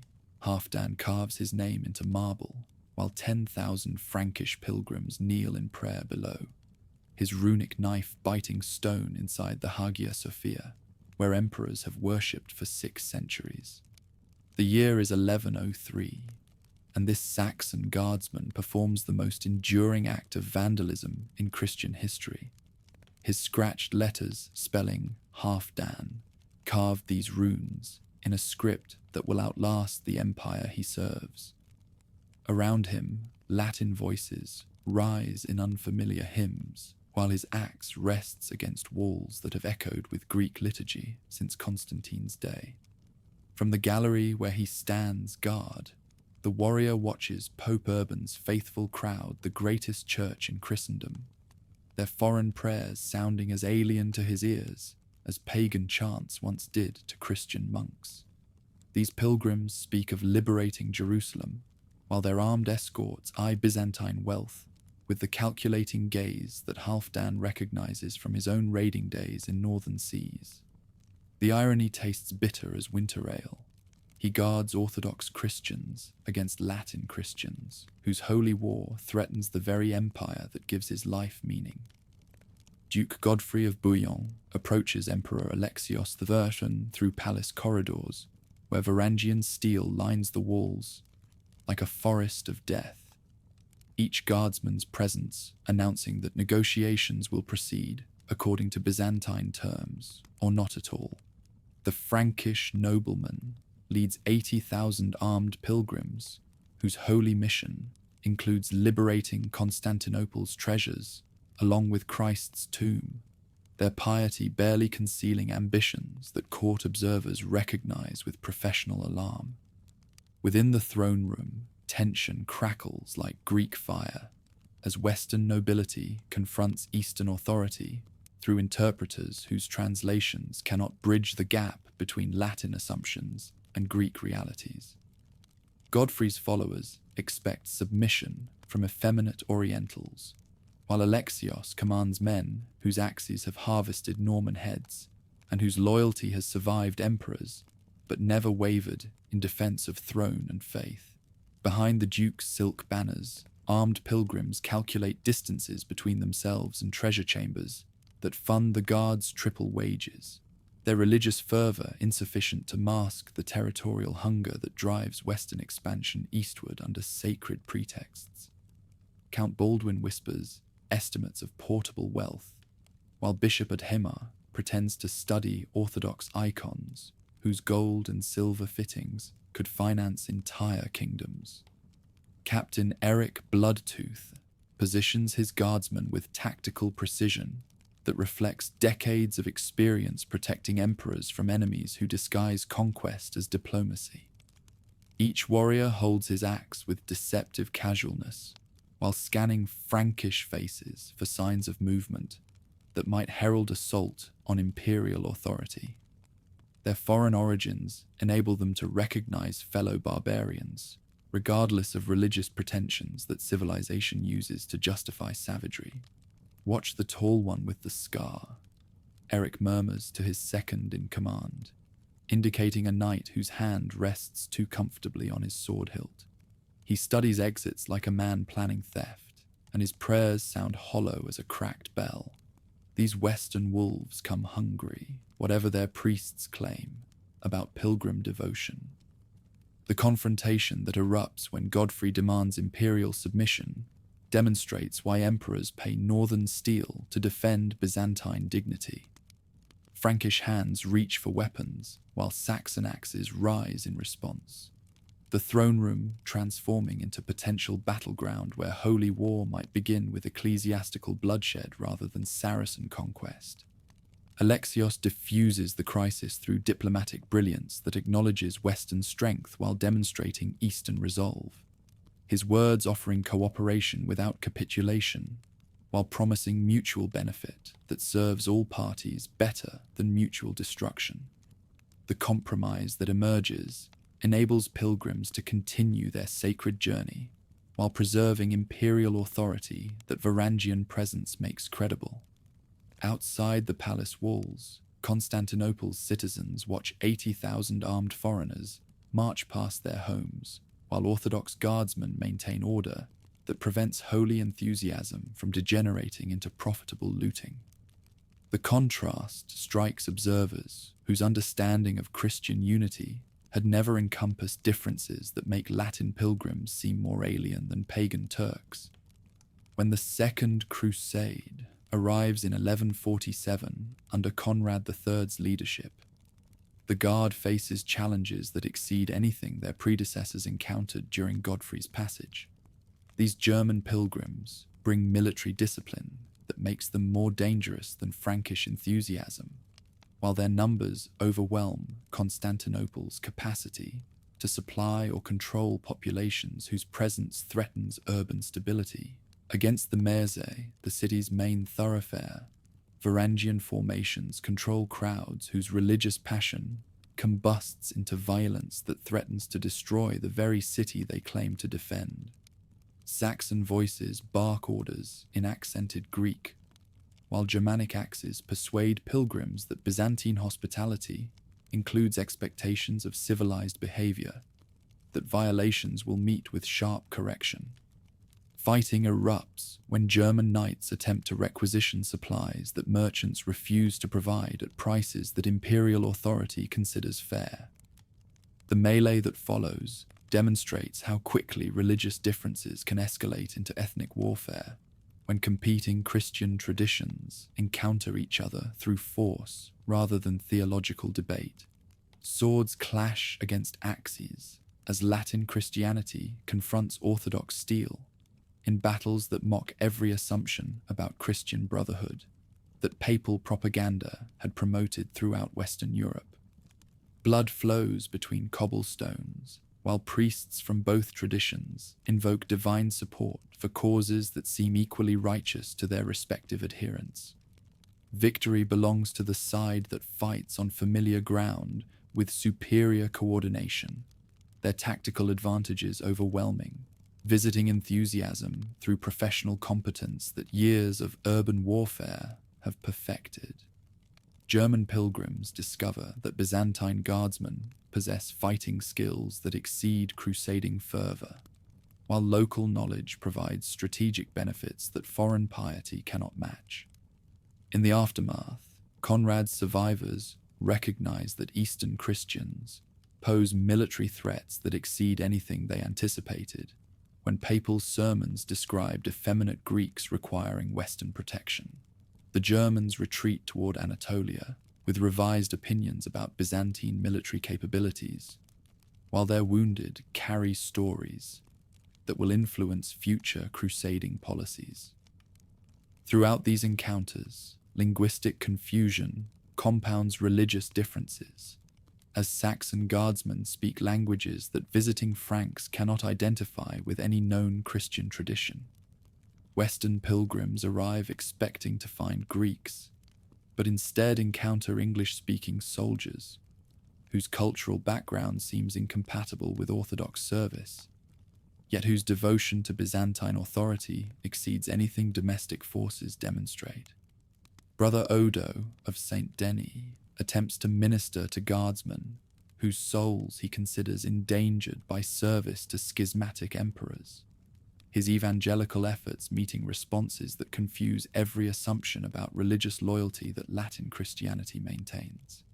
These warriors demonstrate orthodox devotion while speaking Saxon dialects, their spiritual identity transcending ethnic categories that Western theology had never contemplated. These barbarians speak the tongue of heretical Saxons while serving schismatic Greeks, the Frankish monk reports to his superior. Yet their faith exceeds that of many Latin Christians, their prayers fervent despite theological errors that separate them from true papal authority. How can salvation flourish among peoples who reject Roman primacy, yet demonstrate virtues that shame our own faithful? The questions that Odo raises reflect broader confusion that characterizes crusading encounters with Byzantine realities that papal propaganda had systematically misrepresented. Western expectations of finding weakened Orientals requiring protection instead discover military forces that exceed crusading capabilities while serving political authority that neither requires nor desires Latin assistance. Manuel I inherits this complex situation when he ascends the throne in 1143, his reign requiring navigation between religious obligations to support Christian warfare against Muslim enemies, while protecting imperial interests against Latin ambitions that threaten Byzantine sovereignty. The young emperor recognizes that crusading success serves papal authority more than Orthodox benefit, while crusading failure weakens defenses against Turkish expansion. During military operations that characterize Manuel's aggressive foreign policy, the Guard demonstrates continued effectiveness that validates institutional adaptation, while proving that demographic changes have strengthened rather than weakened combat capabilities. Campaigns against Hungarian expansion and Italian intervention require tactical versatility that ethnic diversity enables through combination of fighting traditions. At the siege of Ascalon in 1153, Saxon guardsmen coordinate with Frankish crusaders in rare moments of Christian cooperation that temporarily overcome religious differences through shared military necessity. The alliance demonstrates possibilities for Orthodox Latin collaboration when political objectives align, while highlighting tensions that prevent permanent cooperation between competing Christian authorities. Battlefield performance during these joint operations reveals how professional competence can transcend religious prejudice when survival depends upon tactical coordination rather than theological agreement. Saxon axes support Frankish cavalry in assault formations that achieve results exceeding anything either tradition could accomplish through independent action. Among the spoils that victory provides, guardsmen receive shares calculated according to imperial rather than crusading policies, their compensation reflecting Byzantine recognition of military contribution, while maintaining distinctions that preserve institutional loyalty against Western attempts to recruit foreign talent for papal service. Fighting side by side with Western Christians pushes the guardsmen to reflect on their own faith, especially when they see traditions that boast spiritual authority yet falter in military strength. In these moments of comparison, their loyalty to orthodoxy deepens, since its strengths stand out more clearly against the shortcomings of Latin practices. During the quieter stretches of a campaign, debates over belief turn into lessons, sharpening their grasp of theology and validating the wisdom of serving the Orthodox cause instead of submitting to papal rule. For the Saxons, this contrast uncovers spiritual depths in their new faith that their earlier training had never even imagined. Through conversations with Frankish knights whose martial skills they respect despite religious disagreements, Guardsmen develop appreciation for diversity within Christian tradition, while maintaining conviction that Orthodox theology provides superior framework for understanding divine will. These exchanges demonstrate how shared military experience can create mutual respect, despite fundamental disagreements about ecclesiastical authority. Through contact with crusaders, guardsmen discover chances to trade, adding to their wages while picking up insights into Western political affairs that prove useful to Byzantine planners.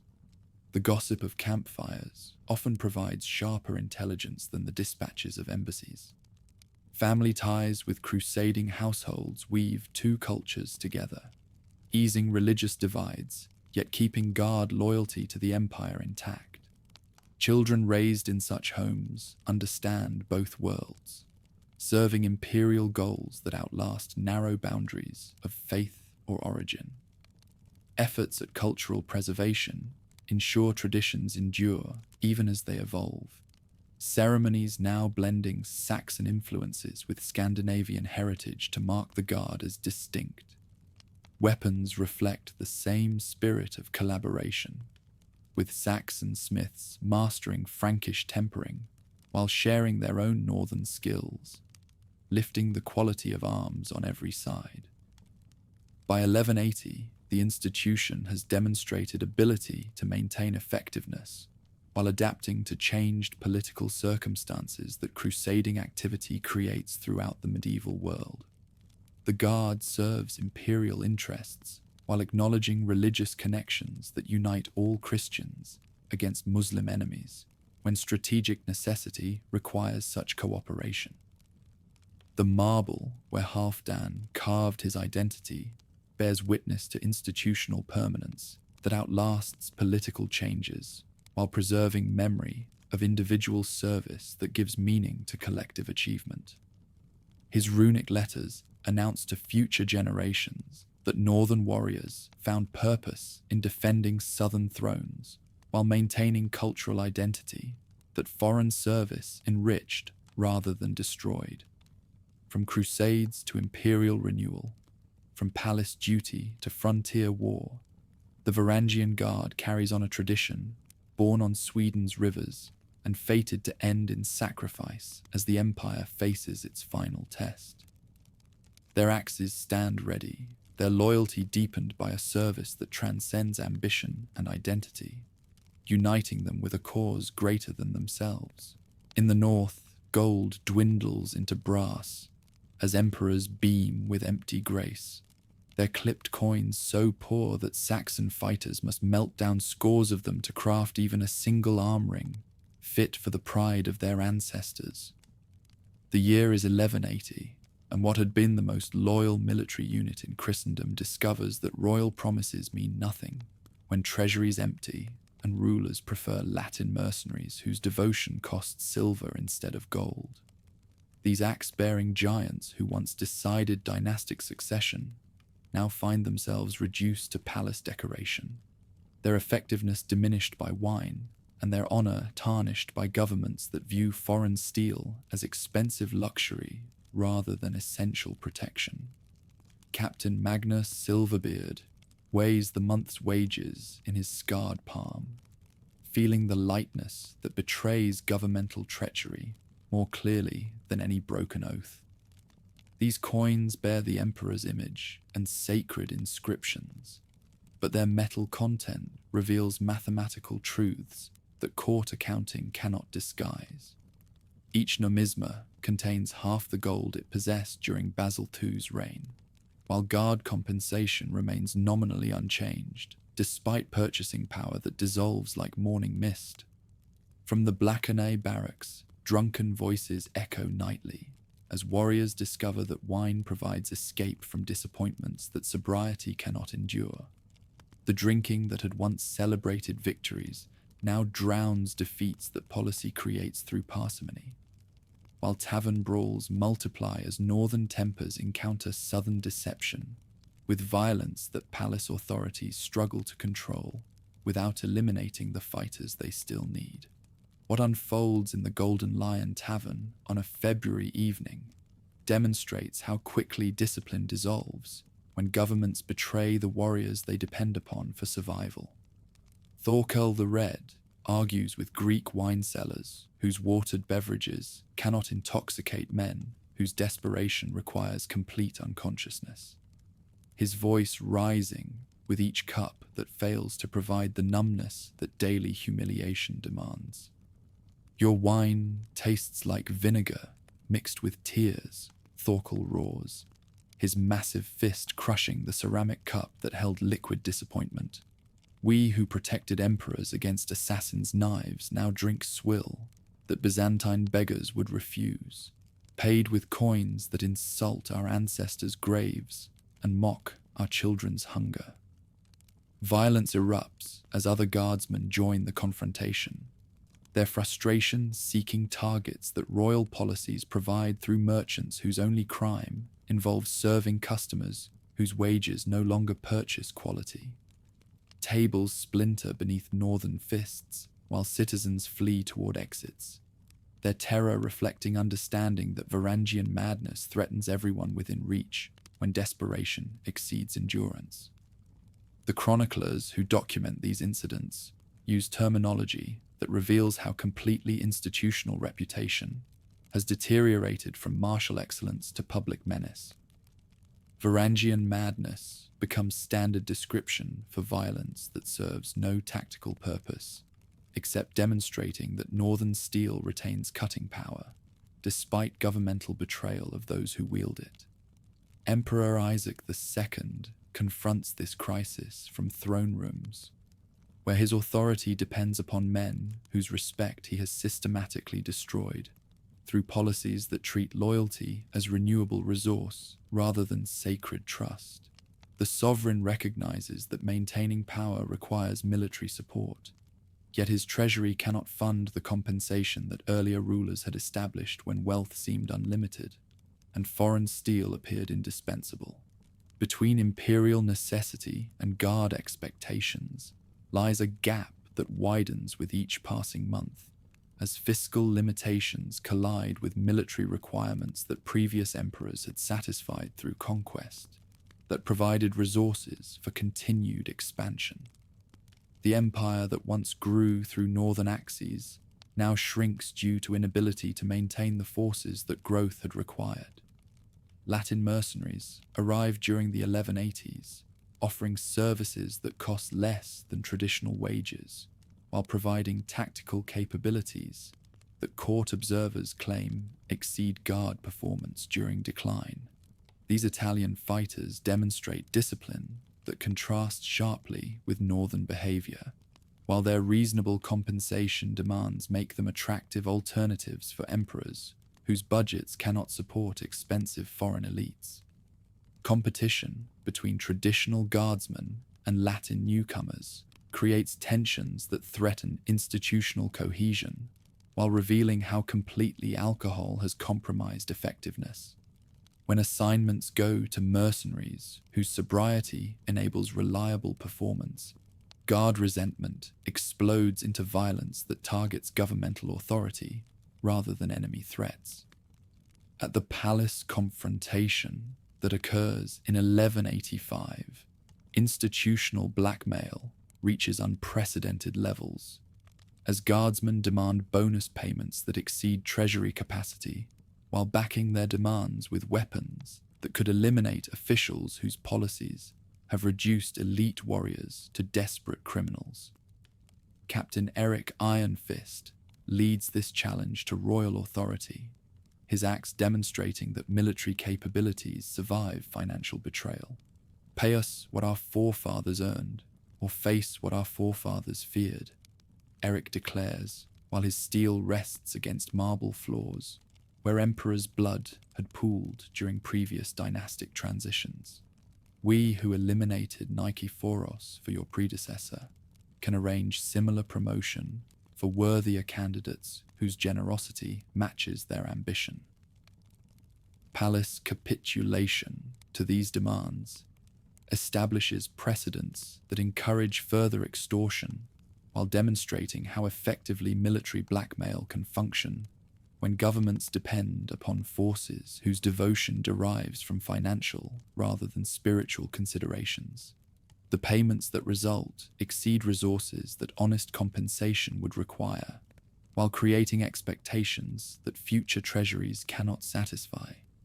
German Guard units offer alternative approaches to palace protection that combine effectiveness with economy, while providing cultural sophistication that barbarian traditions cannot match through education or refinement. These professional soldiers demonstrate tactical capabilities without requiring exceptional wages, while maintaining sobriety that enables reliable performance without behavioral complications. At Myriokephalon in 1176, the unit demonstrates final battlefield effectiveness that recalls their legendary past while acknowledging their diminished present. Against Sultan Kilij Arslan's Turkish forces, Saxon axes prove their worth in mountain warfare that tests every aspect of their deteriorating capabilities while providing opportunity for redemption through professional performance that transcends tavern reputation. Combat erupts across Anatolian heights as Turkish cavalry attempts to repeat tactical successes that had eliminated other Byzantine armies through mobility advantages that mountainous terrain usually favors. The engagement forces guardsmen to demonstrate whether alcohol and resentment have eliminated fighting skills that decades of warfare had perfected through experience that no training could duplicate. Thorkel Ironarm leads his section against Turkish positions with tactical awareness that transcends his tavern reputation, his axe work demonstrating skills that inebriation had seemed to eliminate, but crisis reveals as merely dormant. The psychological transformation from drunkard to warrior occurs with speed that amazes both enemies and allies, whose expectations had been shaped by behavioral deterioration. Victory represents the Guard's final demonstration of military capability that justifies continued employment despite behavioral problems that administrative efficiency struggles to tolerate. The triumph provides temporary validation of institutional value, while highlighting contrast between battlefield effectiveness and palace conduct that creates ongoing tensions with governmental requirements. Recruitment policies abandon ethnic restrictions that had previously defined institutional identity as administrative necessity, forces acceptance of personnel, regardless of cultural background or traditional qualifications. Greek conscripts and Bulgarian volunteers join northern survivors in units that sacrifice ethnic purity for numerical strength, while diluting traditions that had distinguished elite forces from ordinary troops.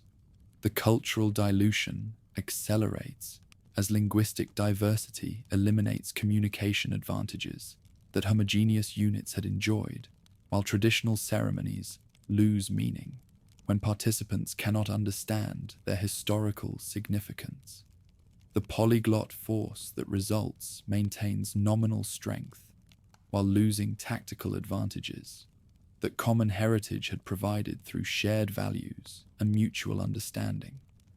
Between declining effectiveness and increasing costs, palace administrators recognize that guard employment has become an unsustainable burden that consumes resources while providing diminishing returns in actual security enhancement. The mathematical calculations favor elimination, despite political risks that dismissing armed foreigners would necessarily create. English recruitment ceases completely, as prosperity under Henry II eliminates incentives that had driven Saxon nobility toward foreign exile during the post-Norman period. The homeland that had provided refugees now offers opportunities that exceed anything Byzantine employment can match, while political stability makes emigration unnecessary for survival. As imperial coffers tighten, wine rations stand as the Guard's final privilege, the sole reliable benefit left when once essential perks are stripped away. Alcohol that once accompanied other forms of payment now replaces them altogether, feeding men whose anger is greater than their endurance. Piety fades with performance. Drunkenness undermines spiritual growth, while resentment of authority makes cynics of soldiers who no longer find comfort in orthodoxy's words. Attendance at services is forced, prayers mumbled without faith. Archives mark the transformation. What was once an elite foreign brotherhood has sunk into the status of a mercenary band, its diversity born of desperation, not design. Warriors who once swayed succession now stagger under the weight of drink, their military worth dissolving as their cups overflow. By 1190, institutional strength has declined to perhaps 2,000 effective personnel, whose abilities reflect compromises that necessity has forced upon standards that tradition had established during periods when selective recruitment remained possible. The Guard maintains nominal existence while losing characteristics that had justified exceptional compensation and privileges. As demographics change, Guardsmen increasingly marry within their own dwindling communities, instead of forming households with local women who favor more advantageous matches. The result is cultural continuity, but weaker bonds with urban society, where earlier generations had found strength through integration. Economically, the situation worsens.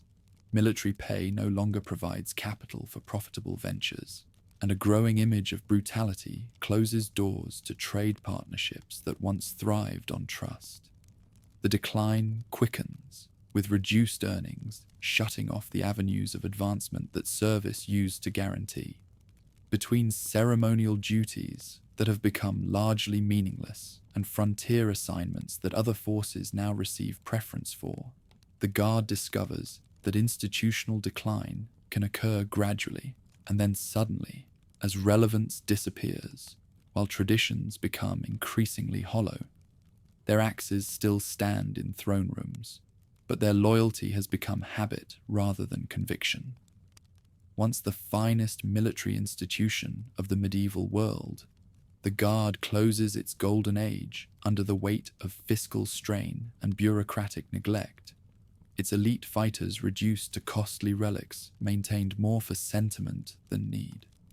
By the late 12th century, decline had gathered pace, laying the groundwork for the devastating collapse of the following century, when its very survival would be put to the test.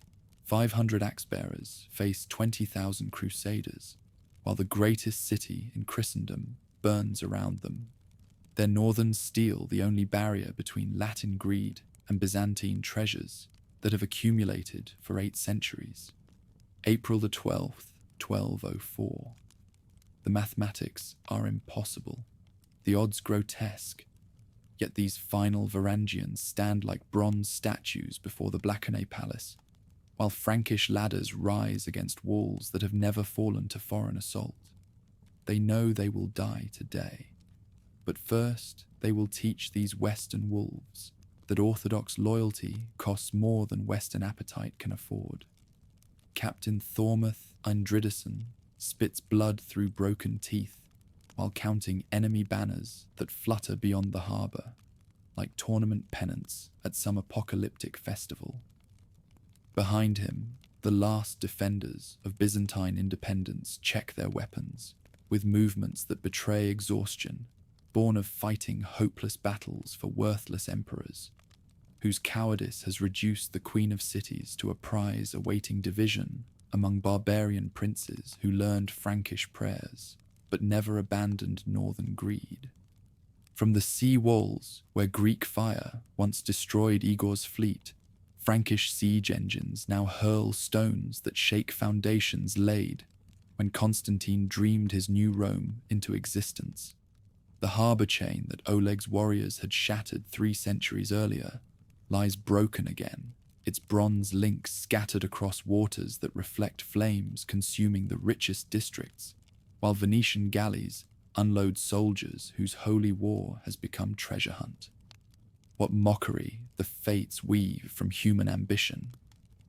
Crusaders who sailed to liberate Jerusalem instead sack Constantinople, while Varangians who began as raiders now die defending the very empire their ancestors had pillaged. The circle closes with bitter completeness, as northern steel protects Byzantine gold against western theft, their loyalty purchased through centuries of imperial generosity, that the current crisis has revealed as mutual dependence deeper than either side had understood. Through palace corridors that echo with approaching death songs, Emperor Alexios IV discovers that wearing purple provides no protection when the men who place crowns also remove them. The young sovereign, who had purchased his throne through Latin alliance, finds that Western friends extract higher prices than northern enemies ever demanded, while the guardsmen who should protect him stand ready to execute imperial commands that their understanding of duty cannot reconcile with political reality. Behind palace doors that rattle under Frankish hammers, the final council of war reveals how completely governmental authority has collapsed into personal survival calculations. Court officials flee towards ships that offer escape, while military commanders argue over which districts deserve defense when defeat appears inevitable. But honor demands gesture toward resistance that might preserve something of dignity in the approaching catastrophe. Baldwin of Flanders counts his cavalry through siege smoke, while calculating how imperial treasures should divide among princes whose holy war has exceeded every financial expectation that papal promises had contained. The count's ledgers list Byzantine wealth with precision that commercial accountants would admire, each cathedral reduced to portable value, while palace libraries become fuel for cooking fires that feed armies too large for conquest to sustain through legitimate requisition. When the first Frankish ladders touch the sea walls on April 9th, defenders who remain discover that courage means more than weapons. When mathematics favor enemies by ratios that make tactical skill irrelevant, except as method for dying with style. Yet these Varangians position themselves with professional calm that reflects lifetimes spent converting impossible situations into profitable outcomes through applied violence and tactical innovation. Niketas Choniates watches from his palace window as northern steel meets Latin iron in combat that decides whether Byzantine civilization survives or perishes beneath Western boots. The court chronicler's pen trembles as he records observations that will preserve for history the final moments of an empire whose endurance had seemed permanent as marble, until Frankish greed proved that permanence requires defending. The Varangians stood like bronze statues, he writes, while stones crash through his roof and screams echo from streets where citizens discover that Western Christianity offers no protection. Their axes rose and fell with mechanical precision, while their faces showed neither fear nor anger, only professional concentration that death itself could not disturb.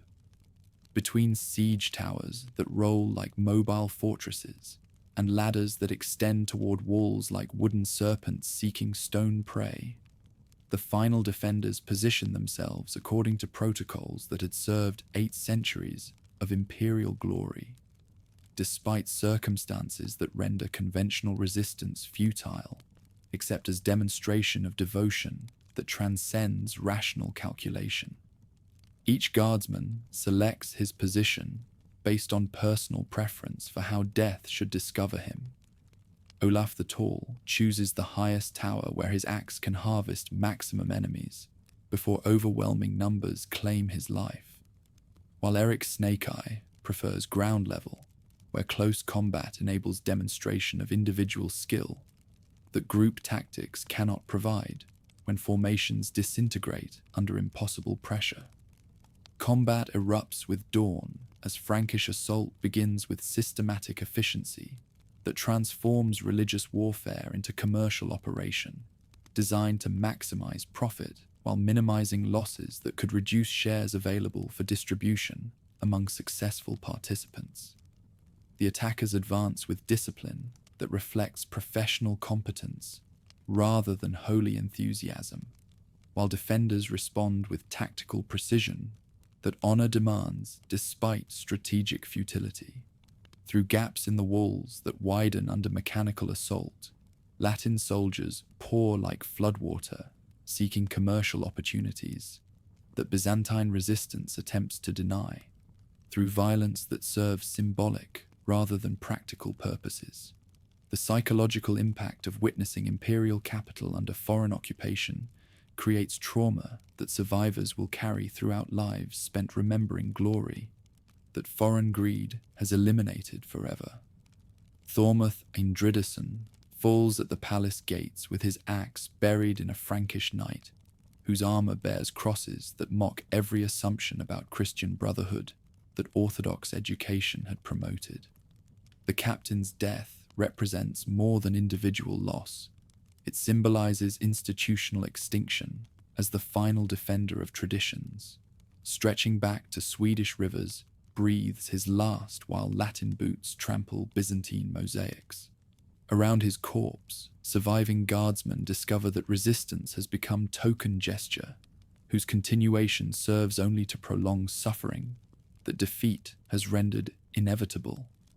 Some surrender to Baldwin's mercy, while others scatter towards ships that might carry them beyond Frankish reach to Christian territories, where imperial authority survives despite Constantinople's fall. Clergy who witness these final moments document scenes that challenge every understanding of divine justice that Christian theology attempts to provide. Orthodox priests watch Latin soldiers loot altars, while northern warriors die defending sacred spaces against enemies whose faith they theoretically share through worship of the same Christ whose divided body bleeds through sectarian violence. What emerges from the ashes when Latin occupation consolidates its control demonstrates how quickly institutional loyalties can adapt to changed circumstances when survival depends upon accommodation rather than resistance. Some guardsmen accept employment with Baldwin while maintaining professional standards that Latin administration requires for effective governance of conquered populations, whose cooperation determines occupational success. The scattered survivors who reach Nicaea and Trebizond carry with them institutional memory that enables continuity despite geographical displacement and political transformation. These refugees preserve traditions while adapting to circumstances that require innovation, without abandoning essential characteristics that define identity. Through exile and occupation, the Varangian Guard's golden age concludes with honor intact, despite imperial failure that no military unit could prevent through individual excellence when governmental incompetence creates problems that tactical skill cannot solve. Their final sacrifice validates 4 centuries of loyal commitment, while demonstrating that some values transcend political survival. The palace gates where Thormuth died still bear scratches from his axe, while Latin chroniclers record his name among those who proved that barbarian devotion could exceed civilized loyalty when properly directed. Through death, these northern warriors achieve immortality that their Swedish ancestors never imagined when they first launched dragon ships toward Byzantine gold. In defeat, the Guard completes its transformation from raiders to guardians to martyrs whose sacrifice preserves institutional honor, while imperial cowardice destroys political authority that military excellence had sustained for centuries. Their axes fall silent while their legend begins, carved in stone like Halfdan's runes, but written in blood that Latin conquest cannot wash away. Halfdan's runes survive when empires die, his knife-carved letters spelling northern names in marble that outlasts the Byzantine throne he died defending. In the Hagia Sophia today, tourists press fingers against scratches that announce Halfdan carved these runes, while tour guides speak of vandalism, never understanding they touch the only autograph that 3 centuries of Varangian service left for posterity. The Saxon guardsmen who defaced sacred stone achieved immortality that emperors spent fortunes pursuing. His name endures while theirs crumble into scholarly footnotes and museum labels. 50 survivors reach Nicaea in 1204, carrying axes that bear the blood of Latin crusaders and the tears of Eastern exile. Their emperor in exile, John III Vatatzes, grateful for any loyalty that defeat had not destroyed. These remnants of the greatest military institution in medieval history discover that serving fallen dynasties requires different virtues than protecting triumphant empires, yet their devotion adapts to reduced circumstances while preserving traditions that catastrophe could not eliminate completely. Captain Olaf the Last leads this shadow guard through ceremonies that maintain imperial dignity despite territorial losses that reduce sovereignty to symbolic gestures performed in provincial courts where golden thrones remember grander days. His warriors stand behind emperors who rule territories that previous courtiers would have considered unworthy of attention, their presence providing legitimacy that military success can no longer guarantee through territorial control. In exile, rituals adapt to circumstances that force innovation, while preserving essential characteristics that define institutional identity. The Christmas ceremony continues with modifications that acknowledge reduced resources. Guardsmen touch silk robes rather than imperial purple, while receiving silver coins instead of golden numismata, their loyalty undiminished despite rewards that reflect governmental poverty rather than royal generosity. Michael VIII, Palaiologos, returns to Constantinople in 1261 through gates that Latin occupation had left scarred by foreign rule. His restoration enabling renewal of traditions that exile had preserved despite territorial displacement and political humiliation. The emperor who reclaims the city discovers that institutional memory survives when individual devotion maintains continuity through periods when governmental authority seems permanently lost. Behind the restored throne, 50 guardsmen march in formation that recalls golden ages while acknowledging present limitations that reduce elite military units to ceremonial functions. Their presence provides psychological connection to imperial heritage, while demonstrating that some loyalties transcend political catastrophe when properly cultivated through generations of mutual commitment between foreign warriors and Eastern sovereignty. Still, the institution that returns bears little resemblance to forces that once decided dynastic succession through foreign steel backed by political independence. These guardsmen function more as palace servants whose traditional weapons provide symbolic rather than tactical advantages, their effectiveness diminished by economic constraints that prevent recruitment of personnel whose capabilities match legendary predecessors. Through Italian trading posts, Venetian merchants carry stories of northern warriors whose loyalty exceeded imperial capacity to reward properly, their accounts reaching Scandinavian ports where fathers recognized sons who sailed south seeking fortune, but found destiny defending foreign thrones with devotion that homeland politics could never inspire. These tales influence recruitment patterns while creating legends that transform military service into mythological achievement. At Uppsala, master runestone carver Thorgeir Iron Hand chisels memorial inscriptions that preserve individual memory while acknowledging collective loss that military adventure inevitably creates. His stone forest grows annually as families commission monuments to men whose death in Greece represents both personal tragedy and cultural transformation, that connects Swedish villages to Byzantine palaces through bloodlines that foreign service has created. He died in Greece appears on 4,000 stones scattered across Sweden, Denmark, and Norway, each inscription preserving individual identity while documenting the scope of northern participation in Mediterranean warfare. that royal recruitment had sustained for centuries. These monuments represent demographic evidence that chronicles cannot provide while preserving family memory that governmental records ignore. Coins discovered in Icelandic farms and English churchyards tell stories that written sources cannot capture about economic relationships that military service created between northern communities and Byzantine treasuries. Each gold numisma found in Scandinavian contexts represents successful completion of imperial duty, while silver pieces document commercial relationships that armed service made possible. Traces of material culture show how northern smithing and eastern engineering came together through military partnership, each side drawing strength from the other. Byzantine manuals found in Swedish lands reveal the spread of tactical thinking, while Scandinavian weapon forms in Anatolia demonstrate how imperial forces absorbed foreign design. Centuries of service produced a cultural fusion that endured beyond shifting politics, blending traditions while safeguarding the core traits of each.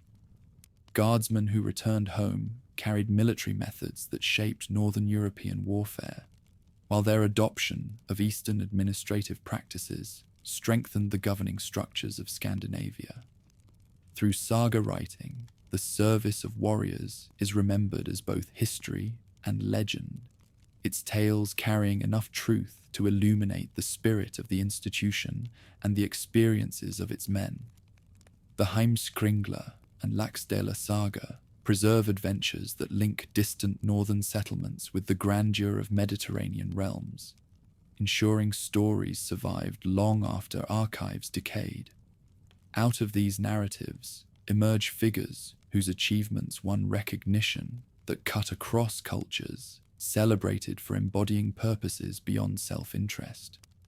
Harald Hardrada's fabled raid stands beside other exploits that saga authors immortalized, preserving ancestral honor as a guide for future generations. Within Westminster Palace, axe-bearing guards perform duties that connect modern monarchy to medieval precedents while preserving traditions whose origins trace back to Swedish rivers and Byzantine thrones. Their presence demonstrates how institutional memory can survive political transformation while maintaining characteristics that serve both ceremonial and practical purposes. Cultural heritage that survives in Scandinavian communities preserves memory of imperial service through folk traditions that transform military adventure into cultural identity. Family names, ceremonial objects, and architectural details reflect Byzantine influence that northern veterans carried home, while stories passed between generations maintain connection to Mediterranean glory that participants achieved through foreign loyalty. Istanbul's museums display artifacts that document the scope of northern participation in Byzantine military tradition, while tourist guides explain historical relationships that connected Scandinavian villages to imperial palaces through individual choices that cumulative effect reshaped two civilizations. These exhibitions preserve memory while educating visitors about cultural exchange that military service facilitated. Within the Hagia Sophia, conservation efforts protect Halfdan's graffiti against tourist damage, while acknowledging that these runic scratches represent historical testimony that formal documents cannot provide. The Saxon warrior who defaced sacred marble achieved permanence that exceeded his understanding, while preserving individual identity for future generations whose appreciation transcends cultural boundaries. Standing where emperors prayed and guardsmen died, visitors touch stone that bears witness to loyalties that transcended ethnic identity, while serving purposes that individual participants could never fully comprehend. The runes announce northern presence in southern sanctuary, while demonstrating how personal gesture can achieve historical significance that outlasts political achievement. Unearthed remains from former Byzantine regions testify to the presence of northern soldiers in Mediterranean conflicts and demonstrate the technological and cultural exchanges enabled by their service. Exchanges that thrived, even in the face of religious and ethnic division. From Swedish villages to English parishes, from Byzantine palaces to Nicaean exile, the Varangian story demonstrates how individual loyalty can transcend cultural boundaries, while serving purposes that transform personal adventure into historical significance. Their axes fell silent in Constantinople's streets, but their legend echoes through centuries that remember devotion exceeding every expectation that foreign service could reasonably demand. The stone dragon sleeps forever in Scandinavian memory, while tourists photograph walls that northern hands built through loyalty that Byzantine gold purchased but could never fully repay. Halfdan's runes endure in marble, while empires crumble into dust, his signature preserving for eternity the moment when Swedish raiders became imperial guardians whose devotion outlasted the empire itself.